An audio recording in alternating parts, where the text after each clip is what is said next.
You're now listening to MEME. MEME. MEME.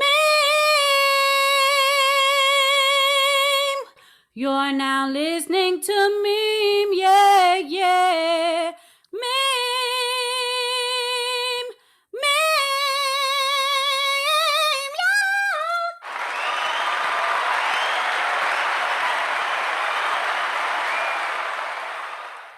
Thank you. This is the I Love Sex Network, and you're now listening to the MEME podcast, where MEME stands for music, movies, improvs, everyone must envy, where we make memes on air. We're the only podcast that memefies and discusses Black entertainment, past, present, and non-existent, that you need to love and respect for the purpose of you appreciating the culture more and us pushing the culture forward. I am your host, Boney T. Who are you? And I'm your nigga Nasty. All right, Nasty. All right. And this is season 7. Oh, I forgot the homie. We got the new homie here. Know me, the homie. He does his dirt all by his lonely. So he'll be joining us today. So say what up. Okay, nothing you gotta say. All right. He's gonna be useless. I should slap him out of the chair. But get out of here. Go on, get. Go on now. So Christ, aka Chakra Zulu, is not with us today. He's not feeling well. So he'll be back next week for our season finale. Season. So this is season 7. This is season 7, soundtrack to life, meme number 83, entitled MEMEFYING, Boomerang. Hashtag Mo Better Blues 2. Hashtag oh no, baby, what is you doing? Hashtag what would Kevin Samuels say? Hashtag love poos. Hashtag not papoose. Poos. You don't hashtag you don't want this pussy. The pussy. Hashtag cougar buns. Hashtag hashtag lust will always bring you home. You got any hashtags? The fuck is wrong with you? I watched the movie. That's what I got. Hashtag my is darling. What else you got? That's it? That's it. Oh, okay. Oh, hashtag it's a nipple because I'm drooling. Boy, you ain't seen Pornhub yet, boy. Wait till Pornhub comes. I mean, it wasn't even a thought back in the day. They had porn on VHS when that movie came out. DVDs wasn't even a thing. Right. Or you had to go get the mags, boy. Gazines, not the magnums, the magazines. Black telling them. So yeah. Black. Well, boy, when Pornhub hit, boy, you ain't got a drool no more. You ain't got a drool no more. So you can find us He's consistently drooling now. He's drowning in drool.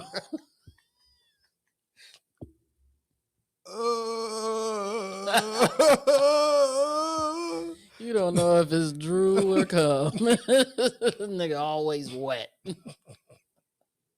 Did you pee yourself? Moist ass nigga. So you can find us on Spotify, Apple Podcasts, Google Play, Stitcher, and all podcast platforms. You're only getting seasons 7 and up on those platforms. If you want seasons 1 through 6, pre and post shows and other exclusive content, you can go to our Patreon page at www.patreon.com/theMEMEpodcast. You can donate, support, and become a meme or a meme-ber. So damn, know me? Boy, you sorry, boy. Boy, trash. Talking about you, boy over here talking about he wanted to be on the show. He fucked with the show, and you over here just sitting. Should have left that nigga in his cup. So yeah, so topics of discussion. Memories like they used to be. Then we're gonna memify the soundtrack and the movie Boomerang. And last but not least, we're gonna get into I really mean it.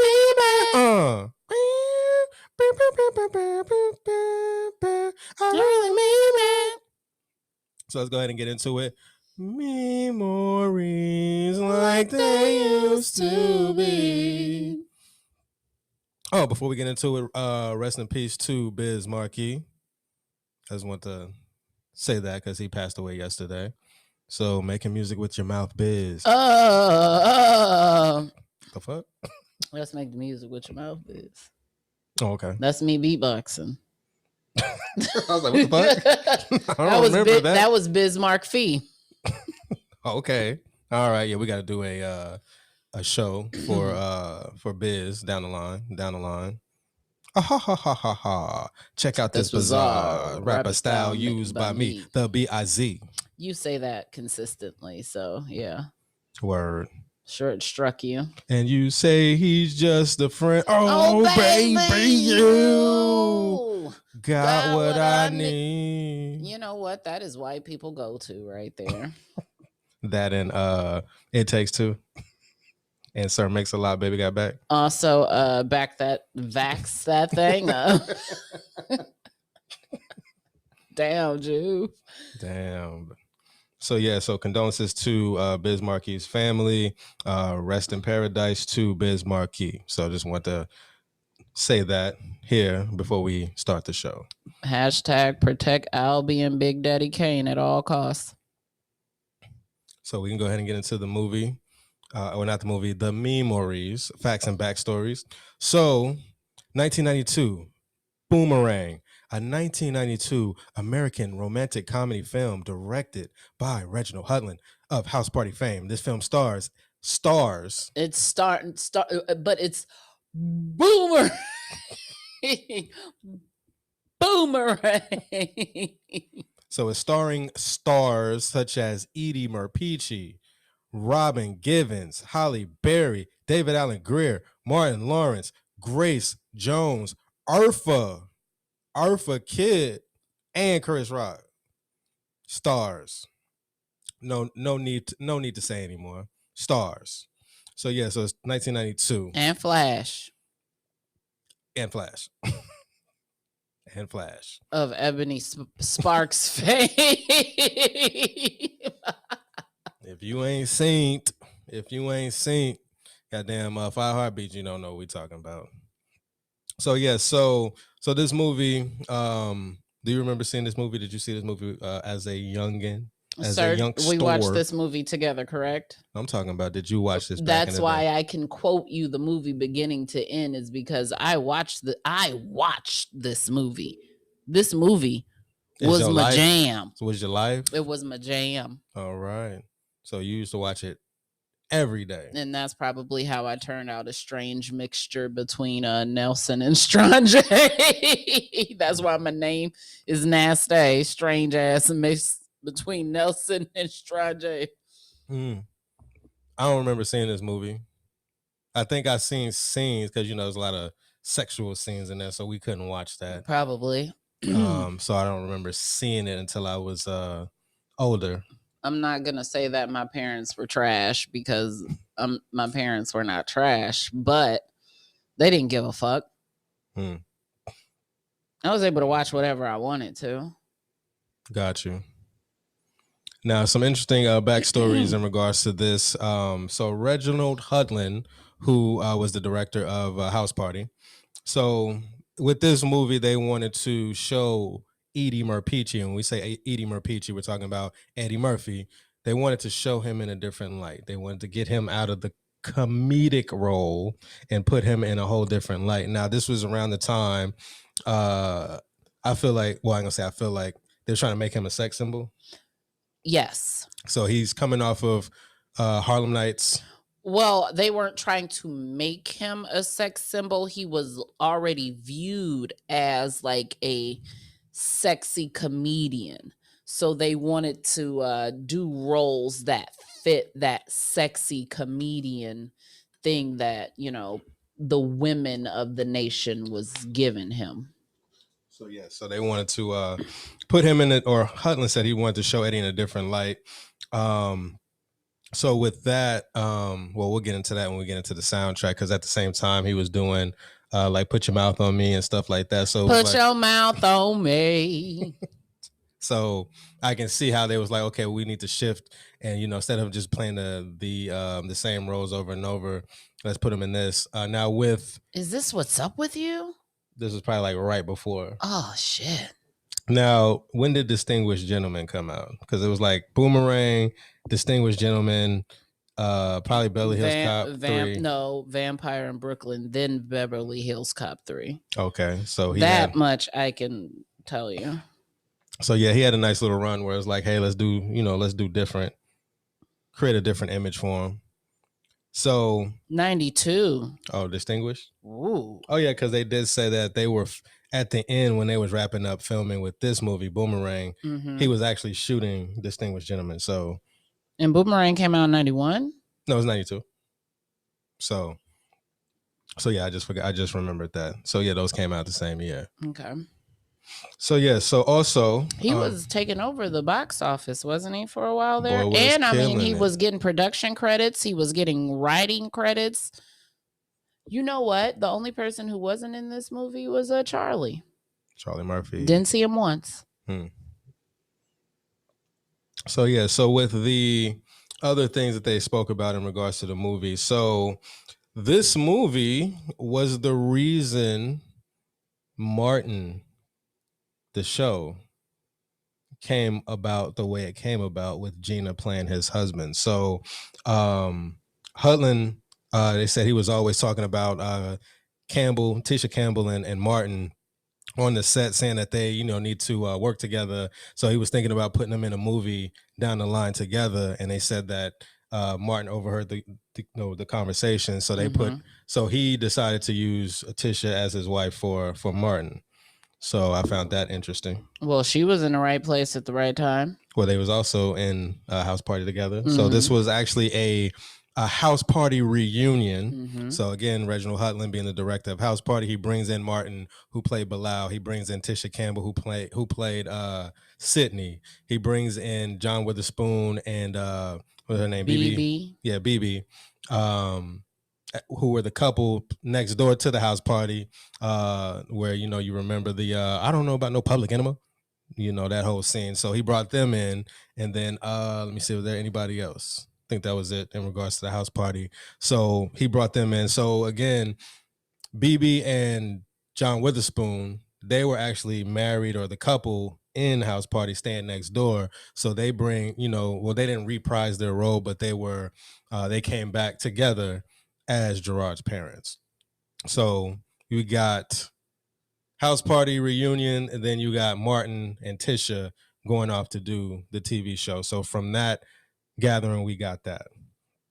So also, let me see what else. So they were also saying, so executives at Paramount Pictures were nervous about Robin Givens being cast in such a major role because of everything that was going down with her relationship with Mike Tyson. Right, at the time.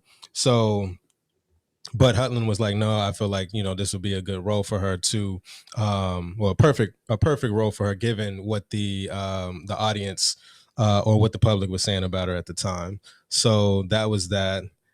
They also mentioned, it was like, the scene where Eddie Murphy's interacting with the kids.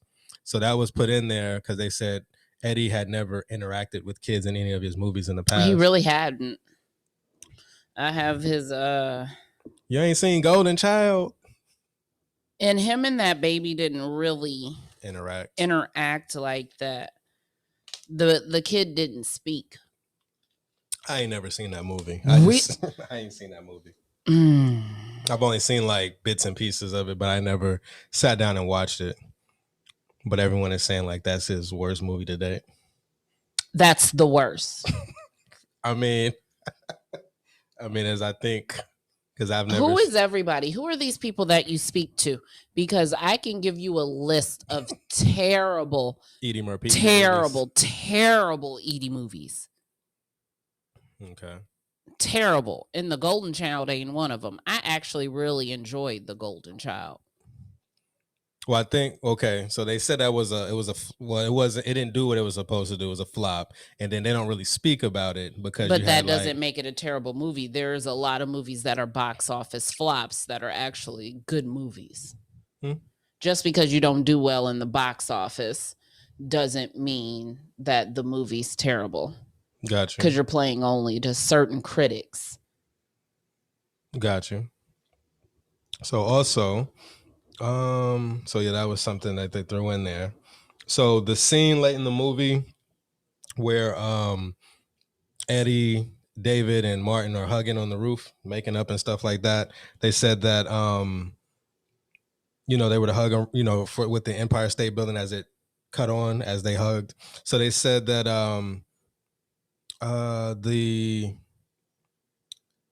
let me see, hold on. Let me just read what it says because it's like a whole goddamn paragraph. So it's like the Empire State Building was shut off after a certain time. Mhm. So what they do, and then for them to shut it back on, if they went to them say, "Hey, we shooting this movie, it'll cost $40,000 to $60,000 for them to shut the lights back on." So what they Correct. did was they shot it as it was cutting off, and then they just put it in reverse as if it was coming on as they were hugging. So they played it well. Well, good for them. Because they shot that scene at 2 or 3 o'clock in the morning. So I was like, okay, that's cool. They did what they needed to do. Also, they thought about ending the movie at that point. That's where the movie is going to end. So they said they decided instead to go with Marcus attempting to win Angela's affection. So for this, an alternate ending was shot where Angela is teaching the kids at the school and Marcus comes, talks to her, and eventually wins her back. And then the filmmakers thought it was slow and uninteresting and eventually came up with the released version. So I thought that was interesting. I'm like, Well, I mean, we'll get into it when we get into the movie, but I could see that where she's back teaching the kids is being super boring. Got you. Predictable. So they did a good job changing the narrative. Yeah, absolutely. So also, so when this movie was released, there was some backlash. There was backlash. So there was it's an interview with Eddie Murphy on Jay Leno show, and they were talking about this one critic that was talking about, because we were used to seeing blacks in a stereotypical manner.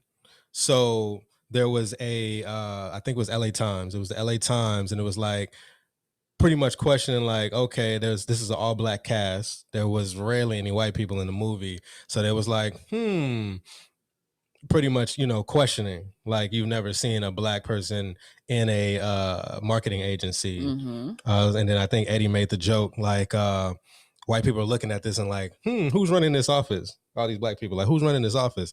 So Reginald Hudlin had a quote. He was talking about this. So there was an infamous review of the film that summed up the ignorance of many critics. The movie was called a science fiction film because those writers didn't know about any successful black companies. They didn't know about Johnson Products or Johnson Publishing or Burrell Advertising or Uniworld Advertising or any black law firms, or they were just ignorant. So which they tried to pass off as wit. It was also frustrating for Eddie because he was stretching out, expanding the range of movies he was doing, but instead of applauding him for doing something different, they sneered. So many people love the film, from Lena Horne to Ice Cube.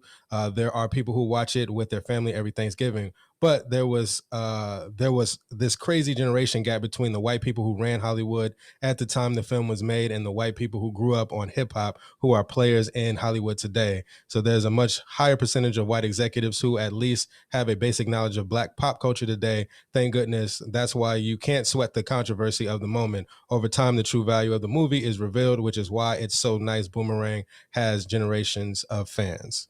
So it was interesting to know like the backlash in regards to an all black movie. So you didn't really see, or you had Eddie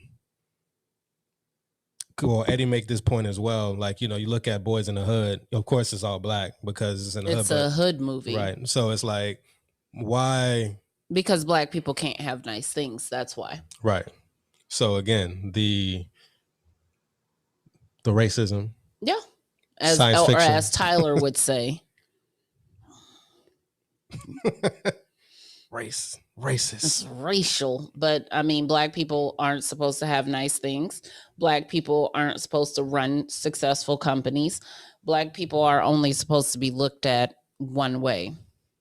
There's no backlash or being called a science fiction film if the cast is all white. Shout out to Friends. There was no black people. There was one. Oh, after the controversy, where after people were like, yo, you stay in New York City, there's no black people in here. And then after that became they might have lived in Tribeca. It don't matter. So y'all been going for like 6-7 seasons. We ain't seen yet one black person. And then once that question was raised and it became there was no white people in Seinfeld and nobody had a cow. Huh? There were no black people, in Seinfeld. But he pretty much missed that because he was pretty much fading out as Friends was coming in. So he didn't catch that heat. So once they caught the heat, then Ananda Lewis comes into the play all of a sudden. What's her name? Aisha Tyler. They're not even the same age. Who's Why Aisha are you so stuck on Teen Summit? You need to let it go. They need to bring it back. Well, that was a nice segue. Teen Summit, BET, Boomerang TV series. Trash. Nice alley hoop. You're welcome. And it's an alley oop. Alley oop. Oop. Oop. So the BET version of Boomerang. Didn't watch it. I just did some research on it because I'm like, let me see what it's about. So it's not a remake. It's actually Jacqueline's son and Marcus's and Angela's daughter, them stepping out of their parents' shadows and pretty much seeing their day-to-day or their life as they're pretty much you see pretty much the similar themes in regards to Boomerang in more modern Gen X and millennial in that space. So I seen the trailer. So it was produced by Halle Berry and Lena Waithe. No, ladies, just no. Holly, I mean, this is just another misstep in a series of mistakes for you. So, and Lena, same for you. Like, stop. At some point, stop touching shit. Does nobody ever look at people and just be like, yo, you shouldn't do that? And they listen? Because that's a terrible idea. You just ruined Boomerang. They didn't ruin it. We still watch it. We still rock with it. You ruined what Boomerang means. I don't care about Mark. Is it Jacqueline's son? Is it Marcus's? That's all you want to know. That's all and if it's not, then what are we doing? He had an affair. Or the night that he left and went back to... Did she get knocked up that night and now it's a continuance and now Jacqueline's son is out to kill Marcus and Angela and they baby? Sounds like a Steven Seagal movie. Not Mark for Death. Marcus for Death. Steven Seagal. Okay, yeah, it sounds like he wants revenge. Yeah, is that give me something drama filled and juicy like that. I don't give a fuck about niggas trying to step out of their parents' shadow. Go lay down. So we can go ahead and get into the soundtrack. It's a 7-day weekend. That's my shit. That's your mama. Your mama did that. Mama got her shit off on that soundtrack. On the soundtrack. So, soundtrack. So, it was, Lorraine and goddamn Booby Faye did work on the soundtrack. So, they had a part on the soundtrack. Interesting story that I found in regards to the soundtrack. Do you think this is why Faye gave us what he gave us on the Waiting to Exhale? He was stretched. Fine. But last 3 shows, he didn't work on that soundtrack. Yeah, so I mean, I ain't gonna get on the Jason's Lyrics soundtrack a little bit. Waiting to Excel, Cool and You album, his album, Tony Braxton's album, and now this album. And I'm sure there are others. Writing and producing. Mm-hmm. So yeah, so Booby Fassay, when we say Booby Fassay and Lorraine, that's L.A. Reid. Oh, and fucking After Babyface. 7 was dropping albums during this time too. That's not them. I thought, baby, That's not their for song. real. That's a remake. But they remade it, right? Right. So but I'm singing a remake. Right, but he didn't write that. I ain't saying he wrote it. Oh, I'm just going down memory lane with goddamn After that's 7. the only Chill thing out. you remember? Nigga, I know goddamn they standout track. What's they stand up? Damn. Put me on the spot. What is it? Goddamn. I see the video. You do that shit to me all the time, so shut the fuck up. Damn, what's the goddamn damn, bud? They goddamn song, but After 7. Man, but I know it. give me one word in the title. Girl. No, that's Miles. Yeah, I was about to say that's not them. That is them, but that's Casey and JoJo too. What's their song, bro? In the heat. Not that song. Oh. Well, that's one What's of the their other song? standout No, what's the songs. other one? The one that's like, you know it. What's the other one? Damn, but I don't want to go to boy. We this is the MEME podcast, but we supposed to be knowing this. But we deal with black entertainment, music, movies, and comedy. But we supposed to know. I be forgetting shit. But you don't try to question me, boy. Right, because you said what you said.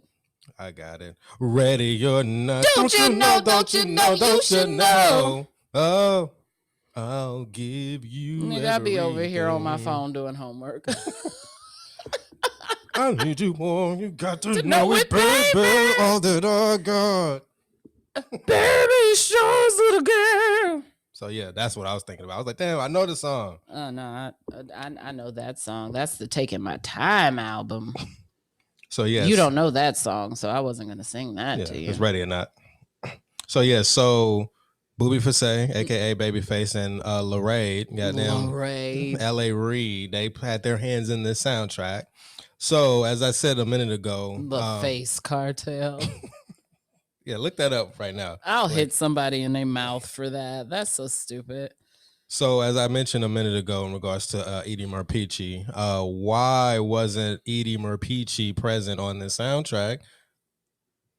Now, of course, they're not going to put We Was Kangs on this album because it wasn't. We Was Kangs. Or goddamn, What's Up With You with Mike Jiggy. What's up? What's up? What's up with you? What's up? What's up with you? You know what's sad is we can sing that, but can't sing After 7. I'm ready to go eat because I'm done embarrassing ourselves for the day. So yeah, so it's like this could have been for Tyler, Martin Lawrence's character, because because what's up? No, because nigga, what's up with you? No, what's up with the white man? What's up with the world? Nah, nigga, what's up with you? So yeah, he was the conscious, as they say on Urban X, he was woke zero. Diet woke. Yeah, diet woke. So yeah, so why wasn't Eddie present? They could have put your mouth on me on here. It would have fit. Yeah. Not the conscious Eddie, but the... Yeah, it would have fit. Put your mouth on me. Well, this movie wasn't about a conscious Eddie, so it would have fit in this movie. Mm-hmm. So we should... oh, yeah, what I was about to get into with Booby Fassay and goddamn Lorraine is I thought they threw that part in the movie where Angela, Halle Berry's character, was like, love should have brought your ass home last night. Mm-hmm. I thought they took that from the song, but it was the reverse. No, like you get to watch the movie and create a soundtrack for it. Right. But I thought they had already had the song, being that Booby was already working on Toni Braxton's album. Mm-hmm. Which when did that come out? 92? 92 is probably 92 album. I want to say 92, but I'm not about to sit here and lie. I'm not about to disrespect Toni Braxton, living legend like that. So yeah, I'm thinking like they already had the song and then they just threw that in there as a like promotion for the song on the soundtrack. It's 93. Oh, okay. But it's still around the same time. Mm-hmm. So yeah. So I thought that was interesting that they took that and then created the song. Mm-hmm. Right. So let's go ahead and run down the soundtrack. So we got Tony Braxton, Living Legend. And Booby Fassay, Give You My Heart. And I will give you my heart. I like that song, actually. Ways Be true to you, and I will love you forever. If I could just make love to you. Yeah, I like that song. I like that song a lot. I rocks with it. Yeah. So shout out with Booby Fassay, like, because we said he was lackluster on that goddamn Way to Excel because soundtrack. his pen was exhausted. Yeah, it was 90. Yeah, it was 95. Yeah, his pen was exhausted. This is 92. Yeah, okay. He had a solid run. Shout out to Booby. So, your favorite, one of your favorites on the track. Oh, it's gonna be all right. Everything's gonna be all right. I love Aaron Hall. A.A. Ron. And you throw a good Uncle Charles ooh-wee in that joint, and here I am. So yeah, so he used Charlie correctly. Yes.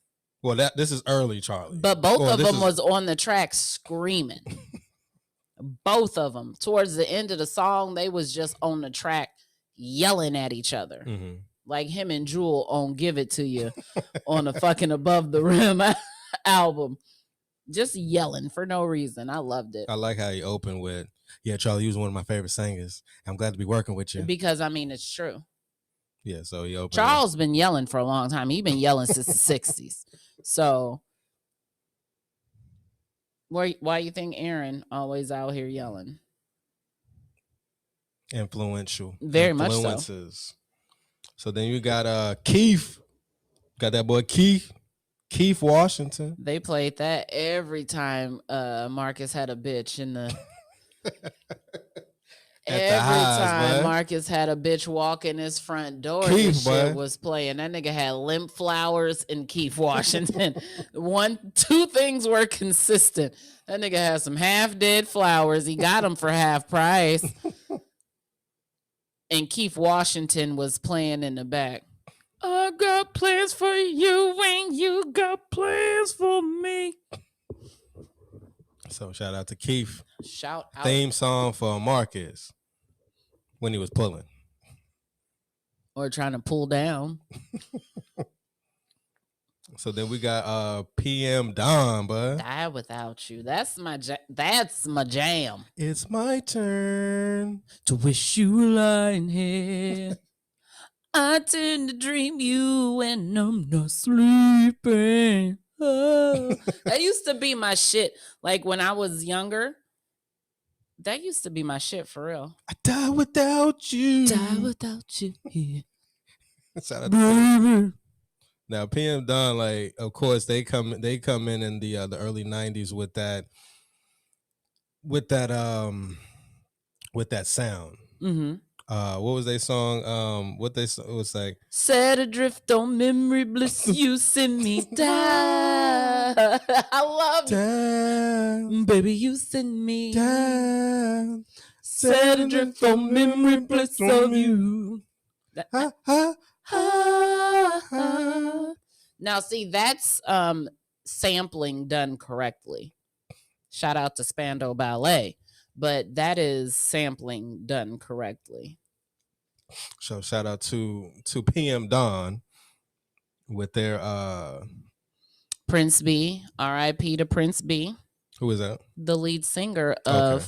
I didn't know the group. Oh, I just know the group, but I don't know the individuals. Oh, okay. Look at me teaching you stuff as per usual. Yeah, I fucks with PM Don. Okay, well, and I knew someone passed, but I forgot about that. Prince B. All right. Well, thank you for that. Thank you. You got it. And thank you for your sound in hip hop / R&B, PM Don. Because a lot of people forgot about PM Don. Now, your jam, boy. They played this throughout the whole movie. It's a 7-day weekend. I have you blinded, you can't see. Grace Jones, boy. Grace did that shit for no fucking reason. That song is amazing. Well, they did it right. That shit was for no fucking reason. What did I say to you early? Imagine those lyrics with another like type of production. Whoever produced that song did they fucking thing, because you take them whack ass vocals and those whack ass lyrics and put it on any other beat, and this song wouldn't have the Made effect. it. Yeah, It it wouldn't have wouldn't made have it. the effect. Wouldn't have made it, bro. I'll have you blind that you can't see. I mean, that's what blind means, Grace. The fuck? She didn't write that. It's a 7-day weekend. They played that at the beginning. Well, and then middle. they got the nerve to talk about not contained in the motion picture. Nigga, yes it is. It was all over. It was all throughout. It was like the opening, right? Mm-hmm. Yeah, that was the opening. Mm-hmm. And they played it in the middle. Mm-hmm. And towards the end. I heard it multiple times. Mm-hmm. How dare they disrespect Grace? They like played that? this as much as Jason's lyric played Forget I Was a G. And then we have the iconic I don't even want to talk about it. Boys to Men, End of the Road, boy. I don't even want to talk That about song, boy. How much money they make off that song, boy? Because that song been played everywhere. Graduations, it. Mm-hmm. funerals, goddamn.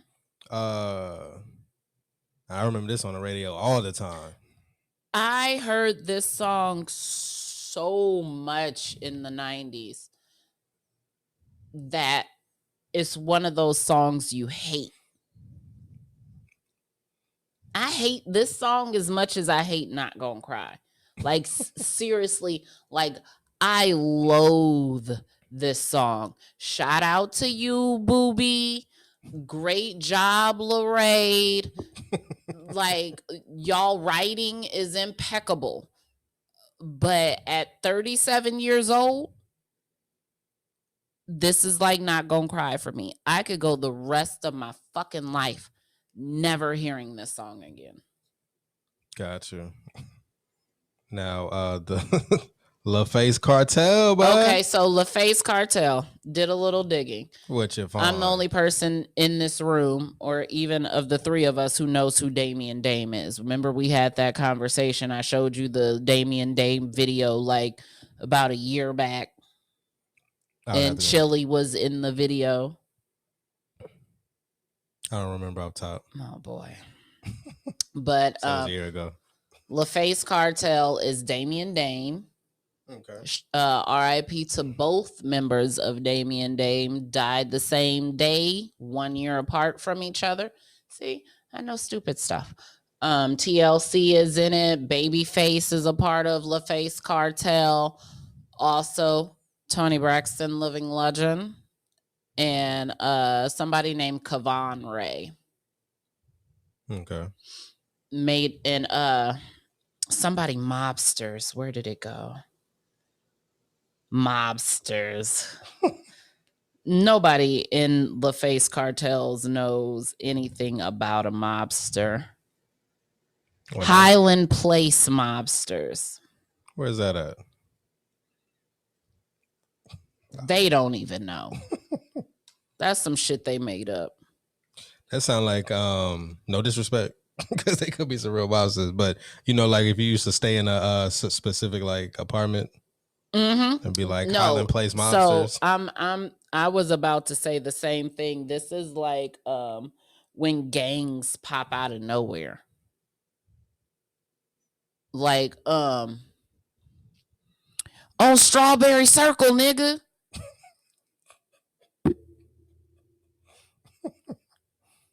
Who? On Dover Square, nigga. What? Nigga, rich white folks stay over there, boy. What you talking about? What you talking about? We out here on Rolling Meadows Circle, my boy. Like, But stop. Whispering Winds drop. And they doing this shit all in your fucking face. Boy, get the fuck out of my face. Whispering Winds, nigga. Nigga, that's on Whispering Winds. I beat your ass.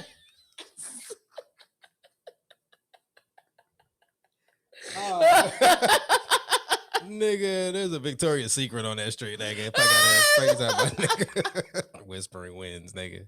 Nigga, there's a nursing home on that. So, nursing home and a funeral home right across the street. They go on Whispering Winds, nigga. Fuck out of here. River Walk Cove. I beat your ass, nigga.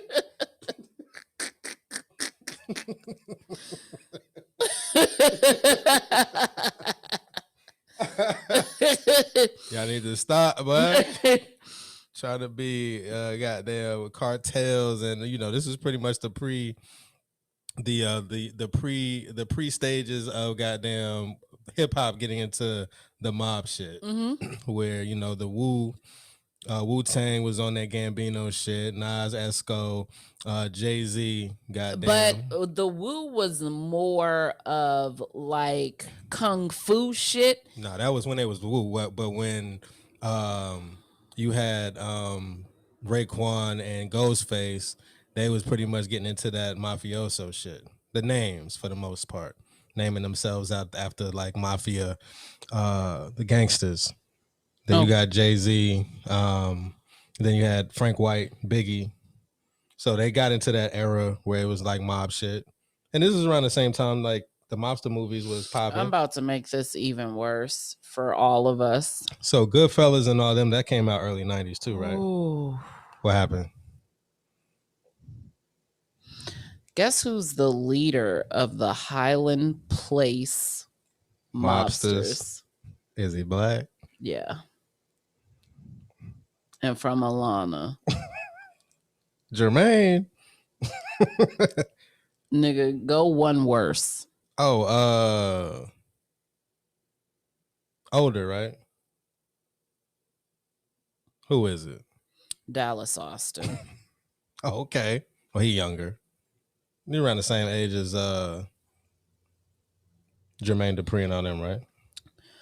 Just look at this picture of the Highland Place mobsters, if you will. Don't that look like Cisco? Drew Hill. It's Drew Hill, man. Nigga, would you believe that any of them are of any mobsters? And the title of this piece is called "Make It Funky." The rise and fall of the Highland Place mobsters, the unlikely story of the best 90s R&B group you've never heard of. Okay. I like that. It catches my attention. I'll read it.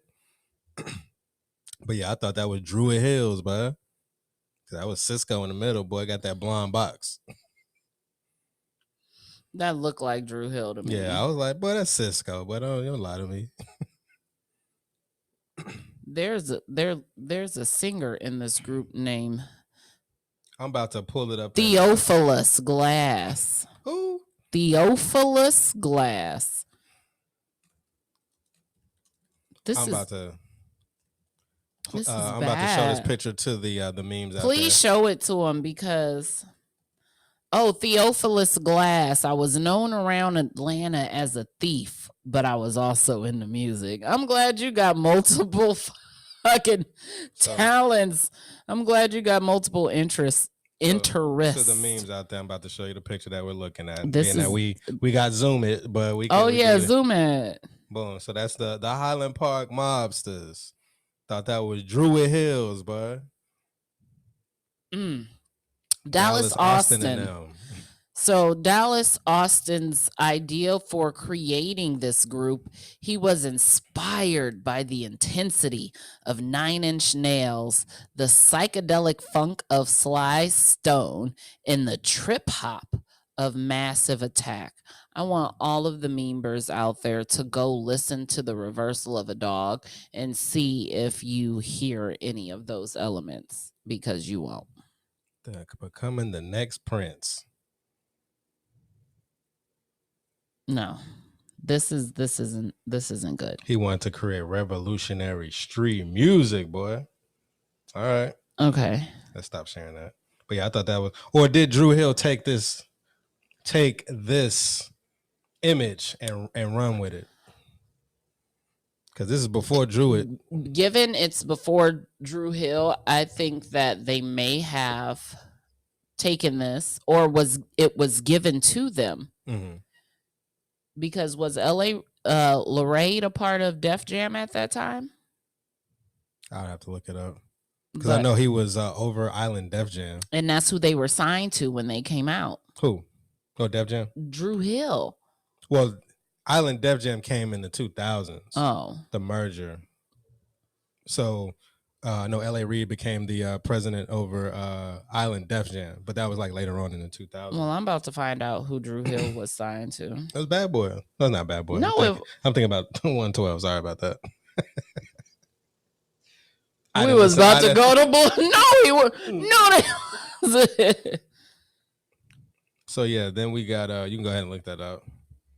Oh yeah, of course, we just talked about it. Tony Braxton, living legend. We talked about Love should have brought you and this is also Tony. There may not be another person on the planet who loves you as much as me, besides for yourself. I could. And Birdman. He don't even love her as much as I do, and I could prove it. I don't want to hear this song ever again in my life. If you care anything for me. That was the jam back in the day, boy. They were signed to Def Jam when they first came out. Who drew it? Yep. And then they were signed to Island Def Jam. So L.A. Reid. Yeah, so Lorraine gave them this look. So I was correct in okay. Okay, look at me knowing stuff. Lorraine. I be knowing some things. So, song after that is There You Go. There you go. There you go. I love an announcement of a good nut. And this is what that was. And here I come. Make sweet love just once again. Oh, get away. So yeah, I fucked with that song. I liked it. I rocked with it. I liked it a lot. Next song is But not that song. The next song is Flex Wife. I was just about to say that. Flex Wife. Be on the lookout for the upcoming appreciation show for Flex. Because he's been talked about every show. You know what? Since Juice, boy. But we were talking about Flex before that.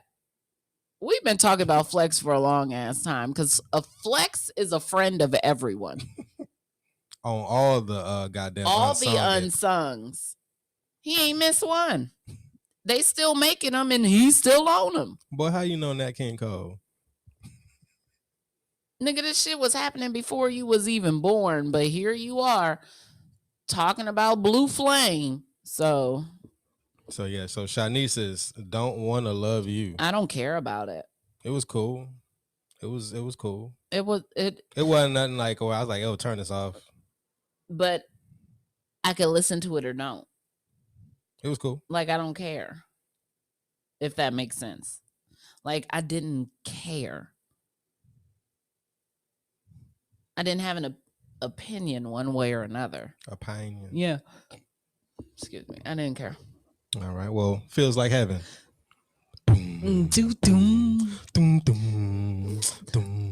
La la la la la la la. Oh, feels so sweet. That ain't the beat, but I got you. I was watching Sugar Free this morning. Where your penny at? Where your penny in your pen? I just had to throw that in there. That ain't the beat, but I got you. So yeah, Kenny Vaughn and The Art of Love. That's who was in Mobsters. Yeah, Kenny Vaughn. In the LaFace cartel. He was a shooter. But yeah, I liked it because all the beats were made by somebody's mouth. Okay. And he could actually sing. It was like heaven. La la It was nice. He could sing. Okay. The next song is one of you and Christ's least favorite songs. Hot sex on a platter. Wham, wham. A little known fact about hot sex, A Tribe Called Quest. Q-Tip heard Teddy Riley's Rump Shaker and said, hey, I want to make a beat just like that. And missed all the marks. And here we go with hot sex on the platter. That nigga missed the horns. To the best of my knowledge, Pharrell started that song off with horns, didn't he? Yeah. Doom, doom, doom, doom, doom, doom, doom, doom, doom, doom, doom. So yeah, he missed all the marks. I like the way you comb your hair. I like stylish clothes you wear. It's just the little things you do that makes me want to get with you. Check, baby, check, baby, check, check, check. You know what? The greatest thing about shout out to Pharaoh. Hot Sex on the Platter is that they shout out Flex. Shout out to Five Dog, rest in peace. He sure did. He was like, shout out to Flex. And I was like, you know what? Shout out to Flex, who didn't have nothing to do with nothing. But I was like, yeah, this is the hill I'm going to die on today. Like, put a pin in that. So yeah, the only reason we don't like Hot Sex is because it's on a timeless album, Midnight Marauders, right? That song just don't fit. It's like, damn, you had every song from goddamn Electric Relaxation, 8 Million Stories, Suck a Nigga, goddamn Steve Biko, the intro, goddamn Lyrics to Go. So many songs, so many other songs, and this song just like, why? I get it, it's different, but then again, it's like you copying Teddy. And then you said he missed all the marks. He did miss all the marks, but this is called growth as well. Experimentation. It is what it is. I mean, if we wouldn't have did that, we'd have never got Vibrant Thing. He was already on that path. Yeah, I mean, if he wouldn't have sampled, did the experimentation, then we would have never got it. That FUBU album would have been trash.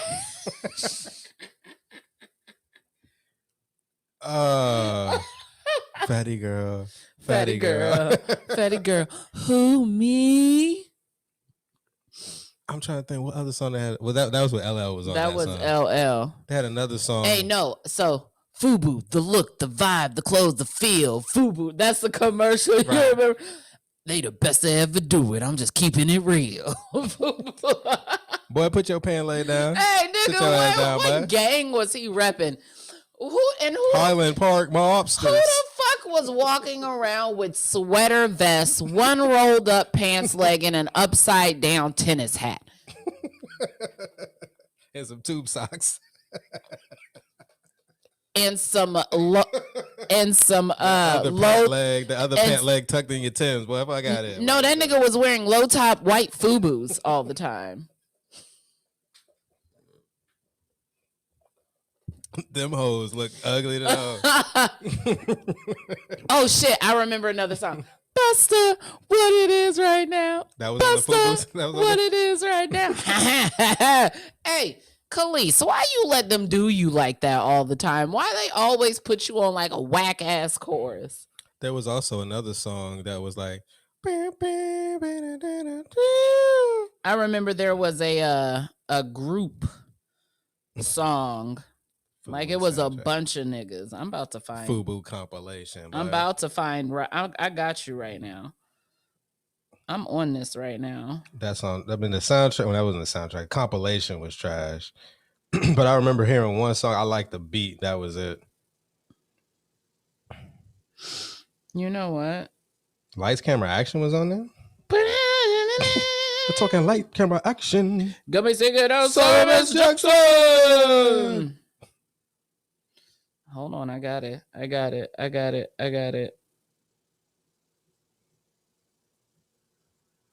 For you, boy, us. Nigga, there was nothing on this album. Let me go to the where you got. What do you got? Put it up, pulled up on Spotify. Yeah. This is bad. Yeah, lights, camera, actions on there. Oh, 50 Niggas Deep. That was the song that I remember. I like the beat. And I they used remember the Summer that Madness. song. They used the Summer Madness. Oh, I remember that song. Okay, yeah. That was it. Okay. I remember Beanie Man. I was a Beanie Man fan at that time. Mm-hmm. Right around this time is also when been in love with a girl, dumb sugar, them girls, them need this nigga with Maya. Right. Yeah. I like that song. Khalees was also on that album. Song called Jamaican Way. Obviously, huge Khalees fan. I'm at odds with my life. I can't like Nays and Khalees. They don't go together. So we can go ahead and segue into the movie. I'm ready. So I didn't put it in order. I didn't put it in order. I guess I can try to keep up with talking about each character and as it relates to scenes and things like that. Because as I watch the movie, I'm just taking notes and then everything is in order for the most part. So I can start off. So what we're gonna do is break down each character and then as in their relationship to Marcus. as it relates to Marcus. Okay. Well, first I would like to ask the question, where they work at? Because I didn't see, it's like there was only like 3 dudes that worked there and it was like 100 women. They worked at I know it was a marketing agency. Or advertising agency. Right. But did Tyler work there as well? I think they did work there. Okay. Because I remember when they worked in different departments. Right. So they worked at an actual. So here's the deal. It wasn't a marketing agency. It was an actual like all Black owned company. And Marcus worked in the marketing department. Okay. Boney T worked in the mailroom. I think Jarvis. Who is that? Gerard Jarvis. Sorry, a little MCU slip up. But Gerard might have worked in like the art department or something like that, and that's why he was like, "Ooh, you two should talk." Okay, got you. And I don't know what the fuck Tyler did. It was unclear. Okay. All right. But they all work together. But I'm looking at it as the movie opens, he's walking through, saying what up to everybody, all the women, mostly women. Not everybody, saying what up to the bitches. So I'm like, damn, this might be a science fiction goddamn movie. I'm like, damn, where I ain't see like but one dude. Because even at a customer service on the floor, it's like mad women, but there's like dudes here and there. Sprinkled. You got the dude that's the work husbands that's over here. You got the lead dude that's getting all the women, and then you got the dude that's in the office. So it's a balance. You might see more women than men, but you see way more dudes. So here it's like, damn, he the only one that work here. They work in other departments. They work in not science fiction. Science fiction, not science fiction. It appeared to be like a makeup company of some kind. That is more of a female-driven industry than male. Okay. You get what I'm saying? Like they're developing perfumes and lipsticks. The first fucking commercial is Kissable, which is lipstick. He did Lisa McDowell wrong, man. Boy. Why you do Lisa McDowell? He didn't do it. He didn't do it wrong. Nelson did Nelson did the right thing. He ain't had to do Lisa like that, boy. She on there sucking bananas and licking cherries. Kissable, yeah. But it's a makeup, perfume, fingernail polishes, things like that. Those are especially back in the 90s. It's like Bobbi Brown makeup.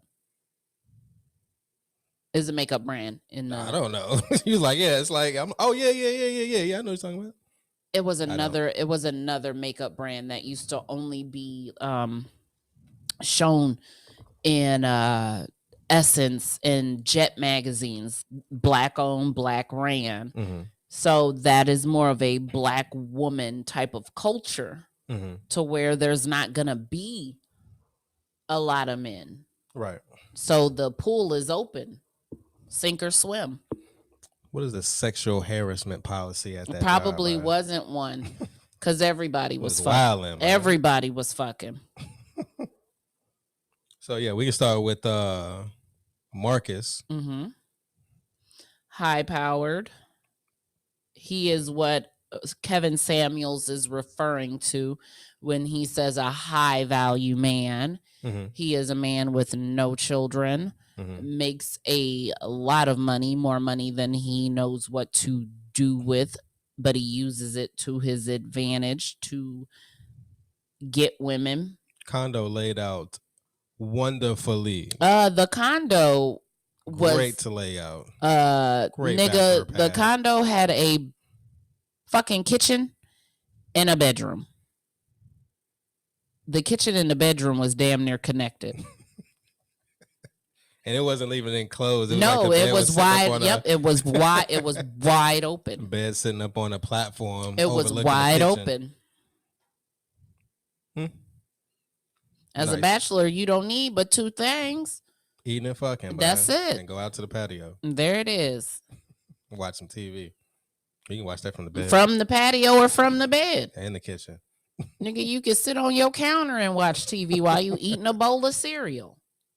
Nice layout. I fucks with it. So, Marcus, let's run down his resume. Run it. With this, with these women.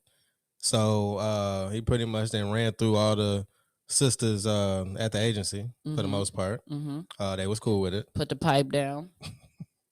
Goddamn, we see Robin from Waiting to Exhale reprise her role. Well, no, this is pre Waiting to Exhale. So we see Robin, Leela Rashawn. He pretty much catches her, bags her up at the beginning with the dog.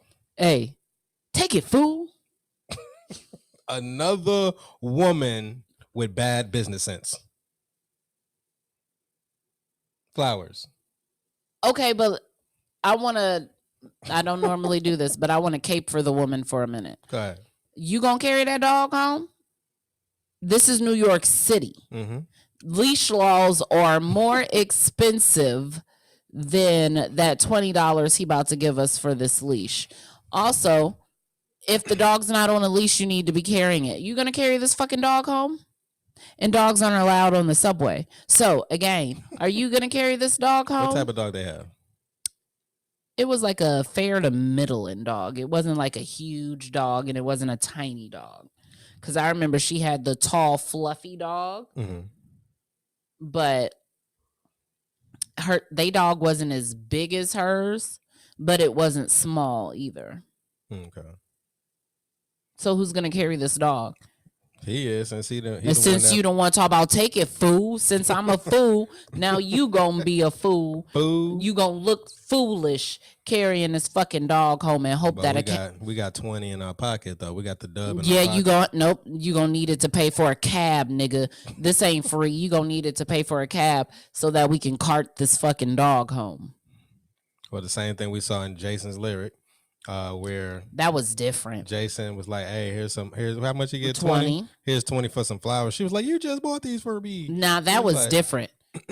Anybody buy me some flowers and somebody offer me 20. 3 times the going rate for said flowers, I'm gonna give the flowers up. That's different. Sometimes it's about being smart and not having to work hard. Now you got to work hard to get this dog home because you accepted $20. It is what it is. $20. So he bags Christy. Her name was Christy in the movie. Leela Rashawn with the fake. I'm looking for my dog, and she's like, "Oh no." Now see, I'm not going to use that word, but this woman was not of high intelligence, and high value men prey on women like that. So he get her bagged just based off of that lie. She come through that night. He got the dead flowers and Keith playing. That always, I guess that's his ritual. Two things are constant: dead flowers and Keith Washington. So she come through. What she say to him? Gold star for Marcus. Knock, knock. Who's there? A scared little boy. And he's been hurt before, too. He bagged her off that too. No, she bagged herself. You know, like how niggas be like, fishes just jump in the boat? That fish wanted to be caught. She jumped in the boat.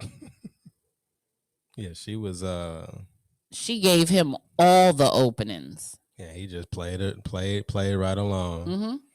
Like, yeah, I've been hurt before. Oh, no. Brought her back over to her crib. He was like, no. He pulled the John Wheeler on her. Nope. So here's the deal. I shouldn't be up here. She wanted to be bagged because you took a cab alone to get there. You could have took a cab alone to get back home. You wanted to be bagged. You wanted him to take you home so that you could invite him in. So Marcus, body number one. Then we see him in Arfa. And then he provoked her. Talk about be gentle. Now she gonna put on a show for you. With those messed up, fucked up feet, bud. But anyway, then he bagged, or Urfa bagged him. Mm-hmm. Urfa. So shout out to Urfa Kid. Urfa Cat. He Hashtag Cougar Buns.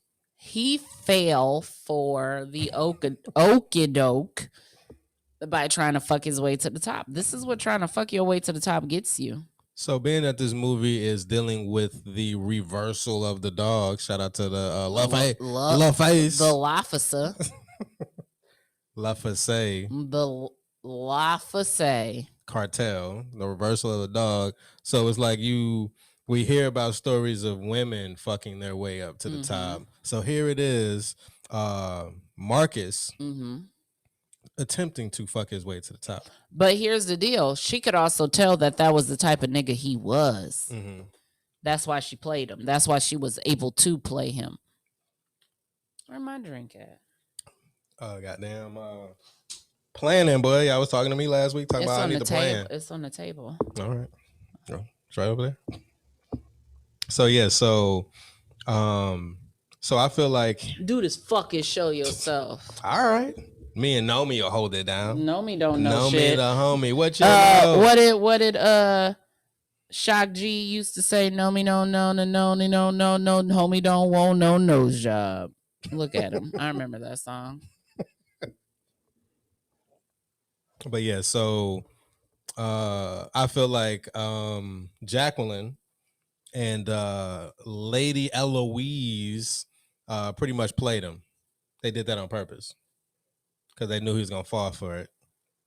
So the plan was like, let's get Urfa to bag him first, thinking he gonna get the job. Then I'll swoop through. Like, nah, fam, I got the job. I'm the new director of this department. And then she did her thing. Well, okay. And continued on with the game. The way I look at it is a little bit different. Urfa, or Lady Eloise, was out here trolling. Cougar Buns. She was trolling, and he fell for it because he didn't do no research on the job that he wanted. If somebody is acquiring your company and you're getting ready to meet somebody that you think is the owner, you're going to do a little research into it to find out exactly what even though it's the owner or the founder of the company, you need to know what kind of titleage this person holds in their own company as of today. He didn't do none of that. So she was out here praying on him because he leading with his dick. So so he got bagged. He was out there looking to get got and gat. So then goddamn he go to work the next day. He see Jacqueline. He is like, what? Woof. Damn, cause I ain't never seen you here. Who is you? So he tried to hit her. He tried to hit her with the pickup line. She was like, "Oh, that's trash." He was like, "What?" So she putting the game on him. He ain't never been rejected. Mm-hmm. She like, yeah, gonna get for the most part. Mm-hmm. And then, so that was the beginning of his pursuit of Jacqueline. So then we'll let's see, we can take it to him. Well, that was constant throughout the entire movie, him back and forth, trying to get Jacqueline, and then her playing hard to get. Shout out to High Five. She wasn't, but the thing is that she wasn't playing. She didn't want that nigga like that. Mm-hmm. It's like, hey, this business, cuz. I don't know what you're talking about. And he might have been able to get her the way that he wanted her if he was able to keep the business and the personal separate. He brought that personal shit to work right after fucking. So based off the picture, Boomerang cover, should Jacqueline be in the middle and not Edie Marpici, aka Marcus? According to how she played him in the movie, he should be on the ground and she should be stepping on him with a super high heel. Cause she walked right over that nigga. Now with Yvonne, the next door neighbor, Tisha Campbell. Mm-hmm. So that was an old body. He never hit. How you know? Because she said it. That's, of course, women be saying that after, like, if a dude does a woman wrong, to some women, if a dude do him wrong, they don't want to have nothing to do with he it. also admitted that he didn't fuck when he was like, we went out. Oh, you was trash. We like, your personality was bad, so it never got to them being able to fuck. Okay. He wasn't into her like that. She wanted to fuck, but he didn't. So she was mad just based on the fact she's seen other women over there. Like, damn. And I mean, on a daily basis. Like, damn, that could have been me, but it should have been me. Maybe I need to learn to shut the fuck up. Go in the house and go find somebody. Because she was still trying to fuck at the end of the movie when he was hurt and crying out on the balcony. And she was like, so you need some company? You need somebody to come over? And he was like, yeah, bitch, but not you. Whoosh. So I guess we can go the back and forth with him and Jack Wellen. Jay Quellen, bro. So yeah, call that nigga Jack, because she got a strong fucking muscular face. Jack, Jay Quellen. Let me see. Like I said, I didn't put this in note. It was just the order of the movie, whatnot. And that's fine. So I just remember the scene. So like when they first meet up, boom, elevator, like, hey, I work at the I'm going to the 5th floor too. Oh yeah, I'm going to the 18th floor. Oh, you remember. Oh, you watch this every day. So they went to the 18th floor. Like, oh, I'm going to the 18th floor. You work at such? Oh, you're Marcus Graham? Like, yeah, that's me. You know who I am. So now you want to show some respect because you know me before you. And she still wasn't showing respect. She was just like, I like your work. Right. That's somebody saying I like your work is not saying I want to suck your dick. They're not the same thing. But his ego's so big that he can't hear anything else. So they hop on. She was like, yeah, I'm about to run this thing, bud. She was like, I'm sorry. I already got the job. He was like, what? Nah, that can't be true. I just talked to the homie. Cougar Buns. I asked her, and she, I pretty much got the job. I talked to Flash's girl. Talked to Flash's old lady. So she was like, that's when she hit him with she ain't got nothing to do with the goddamn company. She just the face, the name for the most part. The face and the name. She was retired. Right. And then she pop up like, Marcus, I'm not wearing any panties. He's like, hey, just because she ain't wearing pants don't mean we fuck. Like, it's hot. What he say? It's hot outside just because somebody ain't got no drawers on. Like, thou doth protest too much. You're denying it so much that we know it's true. You didn't play. You just got played out. got played heavy. Mm. So this is when we meet Strangy. Strange. Strange, but Get a little bit crazy. Time 7 to get days some. weekend. Time to do something good. So strange, strange. Got dropped off in a crate, my nigga, like an animal. Ah! Oh, that was later because they had the party. They had the party, and where she got dropped off in a crate, right? Like she came from another planet or something. But so yeah, the wilds of Africa. So she came through. Okay, so the party. So he's still trying to make the moves on Jay Quellen. Talk about this is my Mac Daddy vibe I'm giving you. Jet Magazine, what? These are all the words I know right now. Oh, Jet Beauty of the weak ass niggas. Bro. Trying. So yeah, so he tried to hit her with that. That was weak. Very I'm like, weak. I see why you just be getting these women that just be airheads for the most part. He's getting women that are airheads, but also he's a man of high prestige. He don't have to try hard. Mm-hmm. He's got money. He don't have to try hard. He's not terrible looking. He don't have to try hard. And they say that, the saying that, dudes that be having bread don't have the looks, but they use the money to get what they want. So they ain't really got to have no game. And again, he's only looking for women for a moment, not women for a lifetime. So he's flashing bread and his little pearly white smile and coming outside in a Versace fucking windbreaker ankle lift. That's the same jacket he wore in Vampire in Brooklyn. He's, got his inspector coat on. So yeah, so the so then him and back and forth with Jay Quellen, he's like, hey, listen, she was like, hey, she set the boundaries. Like, hey, this is work. But then she ends it off as trying to seduce him. If I decide to seduce you, you'll know. So playing games, but first of all, you playing a dangerous game, homegirl.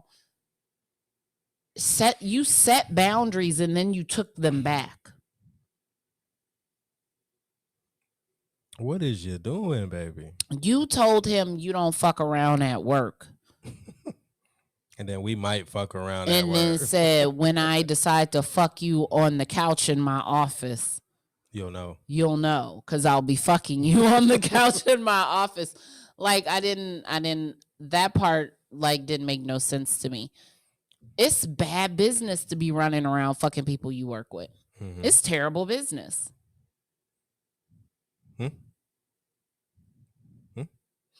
This nigga was trying to fuck his neighbors. This nigga was fucking the door woman. He done fucked all of his secretaries, everybody else's secretaries. Like, this nigga's just, if you opening your leg, Marcus is pissing on it. So yeah, so then they have the dinner at his house. So he finally gets her solo dolo. Mm-hmm. Like, hey, we're just gonna have a business meeting. And so he just dinner, right? Just dinner. We're just discussing the business, and then Dead Flowers and Keith, boy. Dead Flowers and Keith. So that didn't work. Not on her, because she was like, cut this shit off and turn on the game. Boy, I'm trying to watch Jordan and goddamn Knicks, boy. What you talking about? He out here trying to get her wine drunk so her panties get looser. She like, fuck all this shit. Take your fancy silverware. Give me a fucking old duels.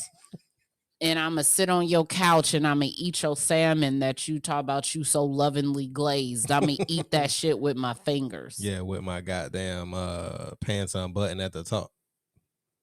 So let my belly hang out. Yeah. Burping and shit. Mm-hmm.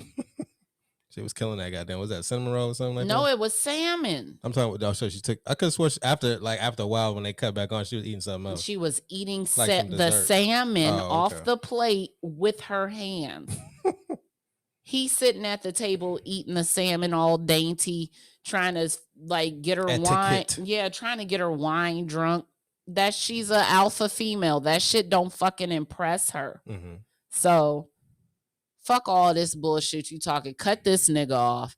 Turn the fucking lights up and cut on the Knicks. Yeah. And then the way he was acting, it's like, if you a alpha male, you don't act like that. If she's playing that game with you, he was just like, you could tell he was hurt. Because he'd never been turned down before. Yeah. I know niggas like that. Never. I mean, like, you could have gotten turned down before. Like, you just don't have like a winning streak at that age. No, at that age. Especially the amount of women you didn't ran through. Like, there could have been one. That's exactly why, because he's surrounded by bitches he can fuck. But again, there's a point where there may be somebody that may not be as strong as Jay Quellen, but at the same time, it's like they're not falling for that. I don't think he was shooting his shot that high. I don't think he was aiming that high as a Jay Quellen before. Okay, from that perspective. Yeah, he wasn't aiming for bitches on the same level. But even the game that he played on Robin or Christy, Lil Rashawn, he didn't know. He just played the games like, let me get this dog leash and play it. So I'm pretty sure with those type of games, there's some women that had turned him down. I'm sure. You know what? You're right. But he really wanted her is all I can say about that. Okay. So then they the next time they so you know he pretty much mad, and she was like, oh he was like, you want me what? You want me to get your cab? Whatever. Did they go to her house? No, they didn't go to the house. He didn't go. Right. He walked her to the elevator. Right. And was heartbroken. But see, that's the thing.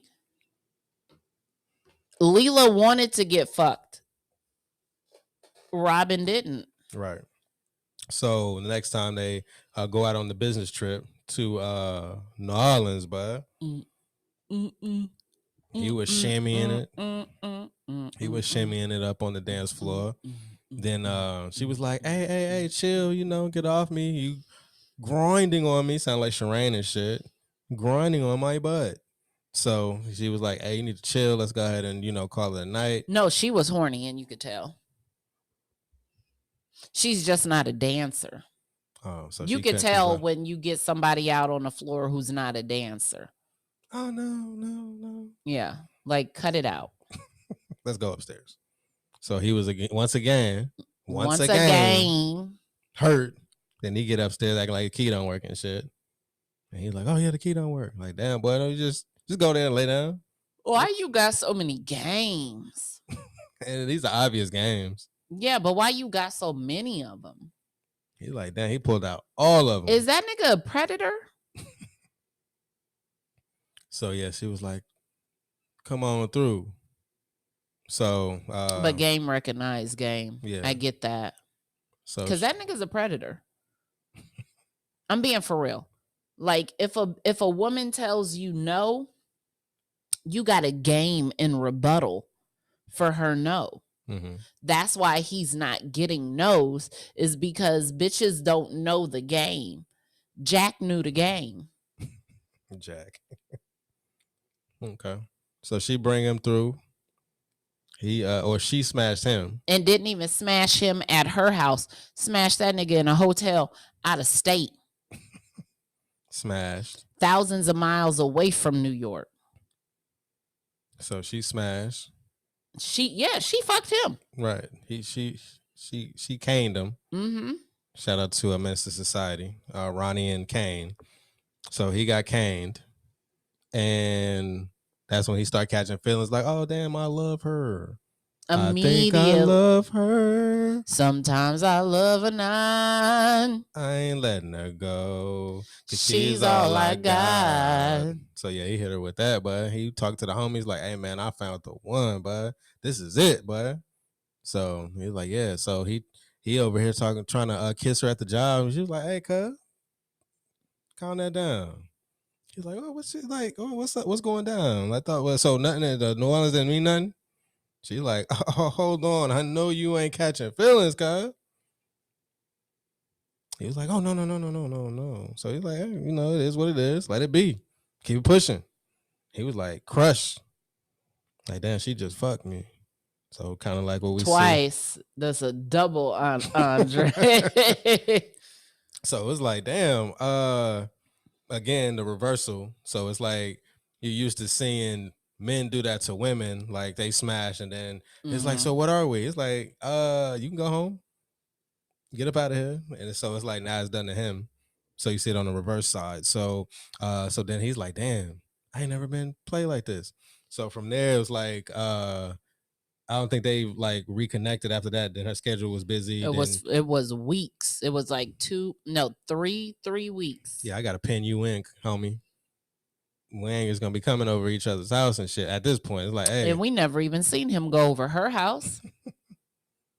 So now he hurt. He ain't feeling it. So what was the next time? It was like he finally got a date.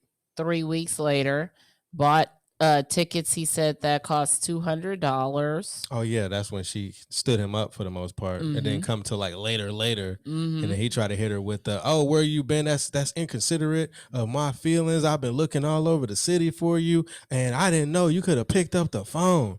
She was like, oh, I'm sorry. Do I need to go? Or did she take off her jacket? No, first of all, she brought him one flower, like he sends to the bitches after he conquers.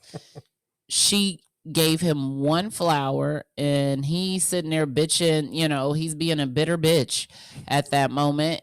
And then she was like, oh, well, if you feel that way, I might as well go. Same thing he did at Leela's house. Like, I could go. And then he was like, no, you could stay. And then she took her jacket off, and all she had on was an empty bra and panties. Boy. It was empty. There wasn't shit in there. But he was drooling, bud. He was like, man, I know you hurt my feelings, but shit. I'm about to hurt that pussy. No, and then that pussy hurt him. He got caned again. Hey, that nigga clutched the sheet. He woke up and she was gone. And she had put $200 on a nightstand. And that nigga, which is equivalent to $40 remember that today. thing you sent me from the BET show where what she told the dude to get up out of there? Yeah, you can't be in my bed with and in your feelings. And he grabbed the sheet. Boy. So yeah, so he got caned again.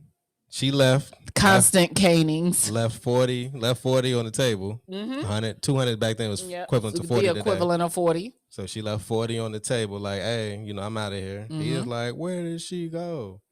So, boom. So now, what's after this?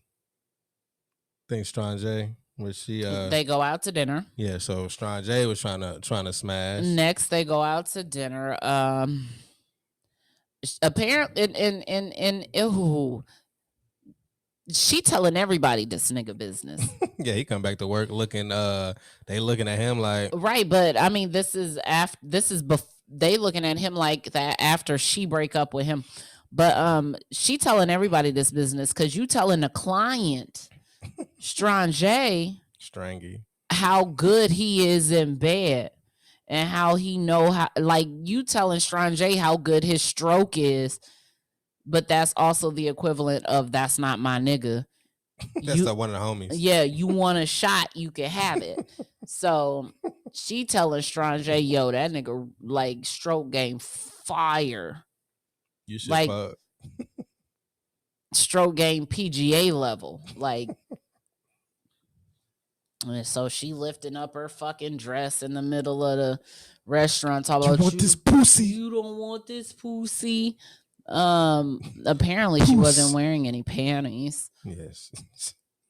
And she's calling out gay niggas in the restaurant like, my brother's gay. That nigga's gay. Those two are gay. That nigga, that Rick Moranis looking nigga over there is gay. But you're not gay. You just don't want to eat my pussy. Like then she literally put the pussy in a soup bowl. And she was like, so you don't want to lick this. I'm leaving. Lick it or leave. Then goddamn, everybody in there act like they ain't never heard the word pussy. Pussy ever. He was spitting out soup like, oh, the audacity. Why I've never. So then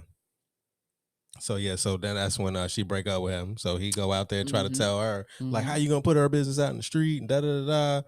And she played him again. She was like, you taking this shit way too, like, you being way too serious about this shit. Like, this shit over. Like, you don't know how to handle yourself. Your feelings, bud. But not just that, but I mean, he not wrong. Take all feelings off the table. Yeah, you disrespecting. Take all feelings off the table. I'm not about to tell nobody how good the dick is that I'm getting. That's period. I'm not about to be like, yo. Because on the flip side, if Tiger Woods out this bitch, like, I'm not about to tell nobody that. But on the flip side, that does happen. But then the homegirl does fuck the dude, and then that was a problem. And now it's a problem. Because you don't know how to close your mouth. Correct. Right. But she's also just being a nigga. Right. Because that's what niggas do. Be like, yo, that bitch pussy feel like yeah, and it's water. And yeah.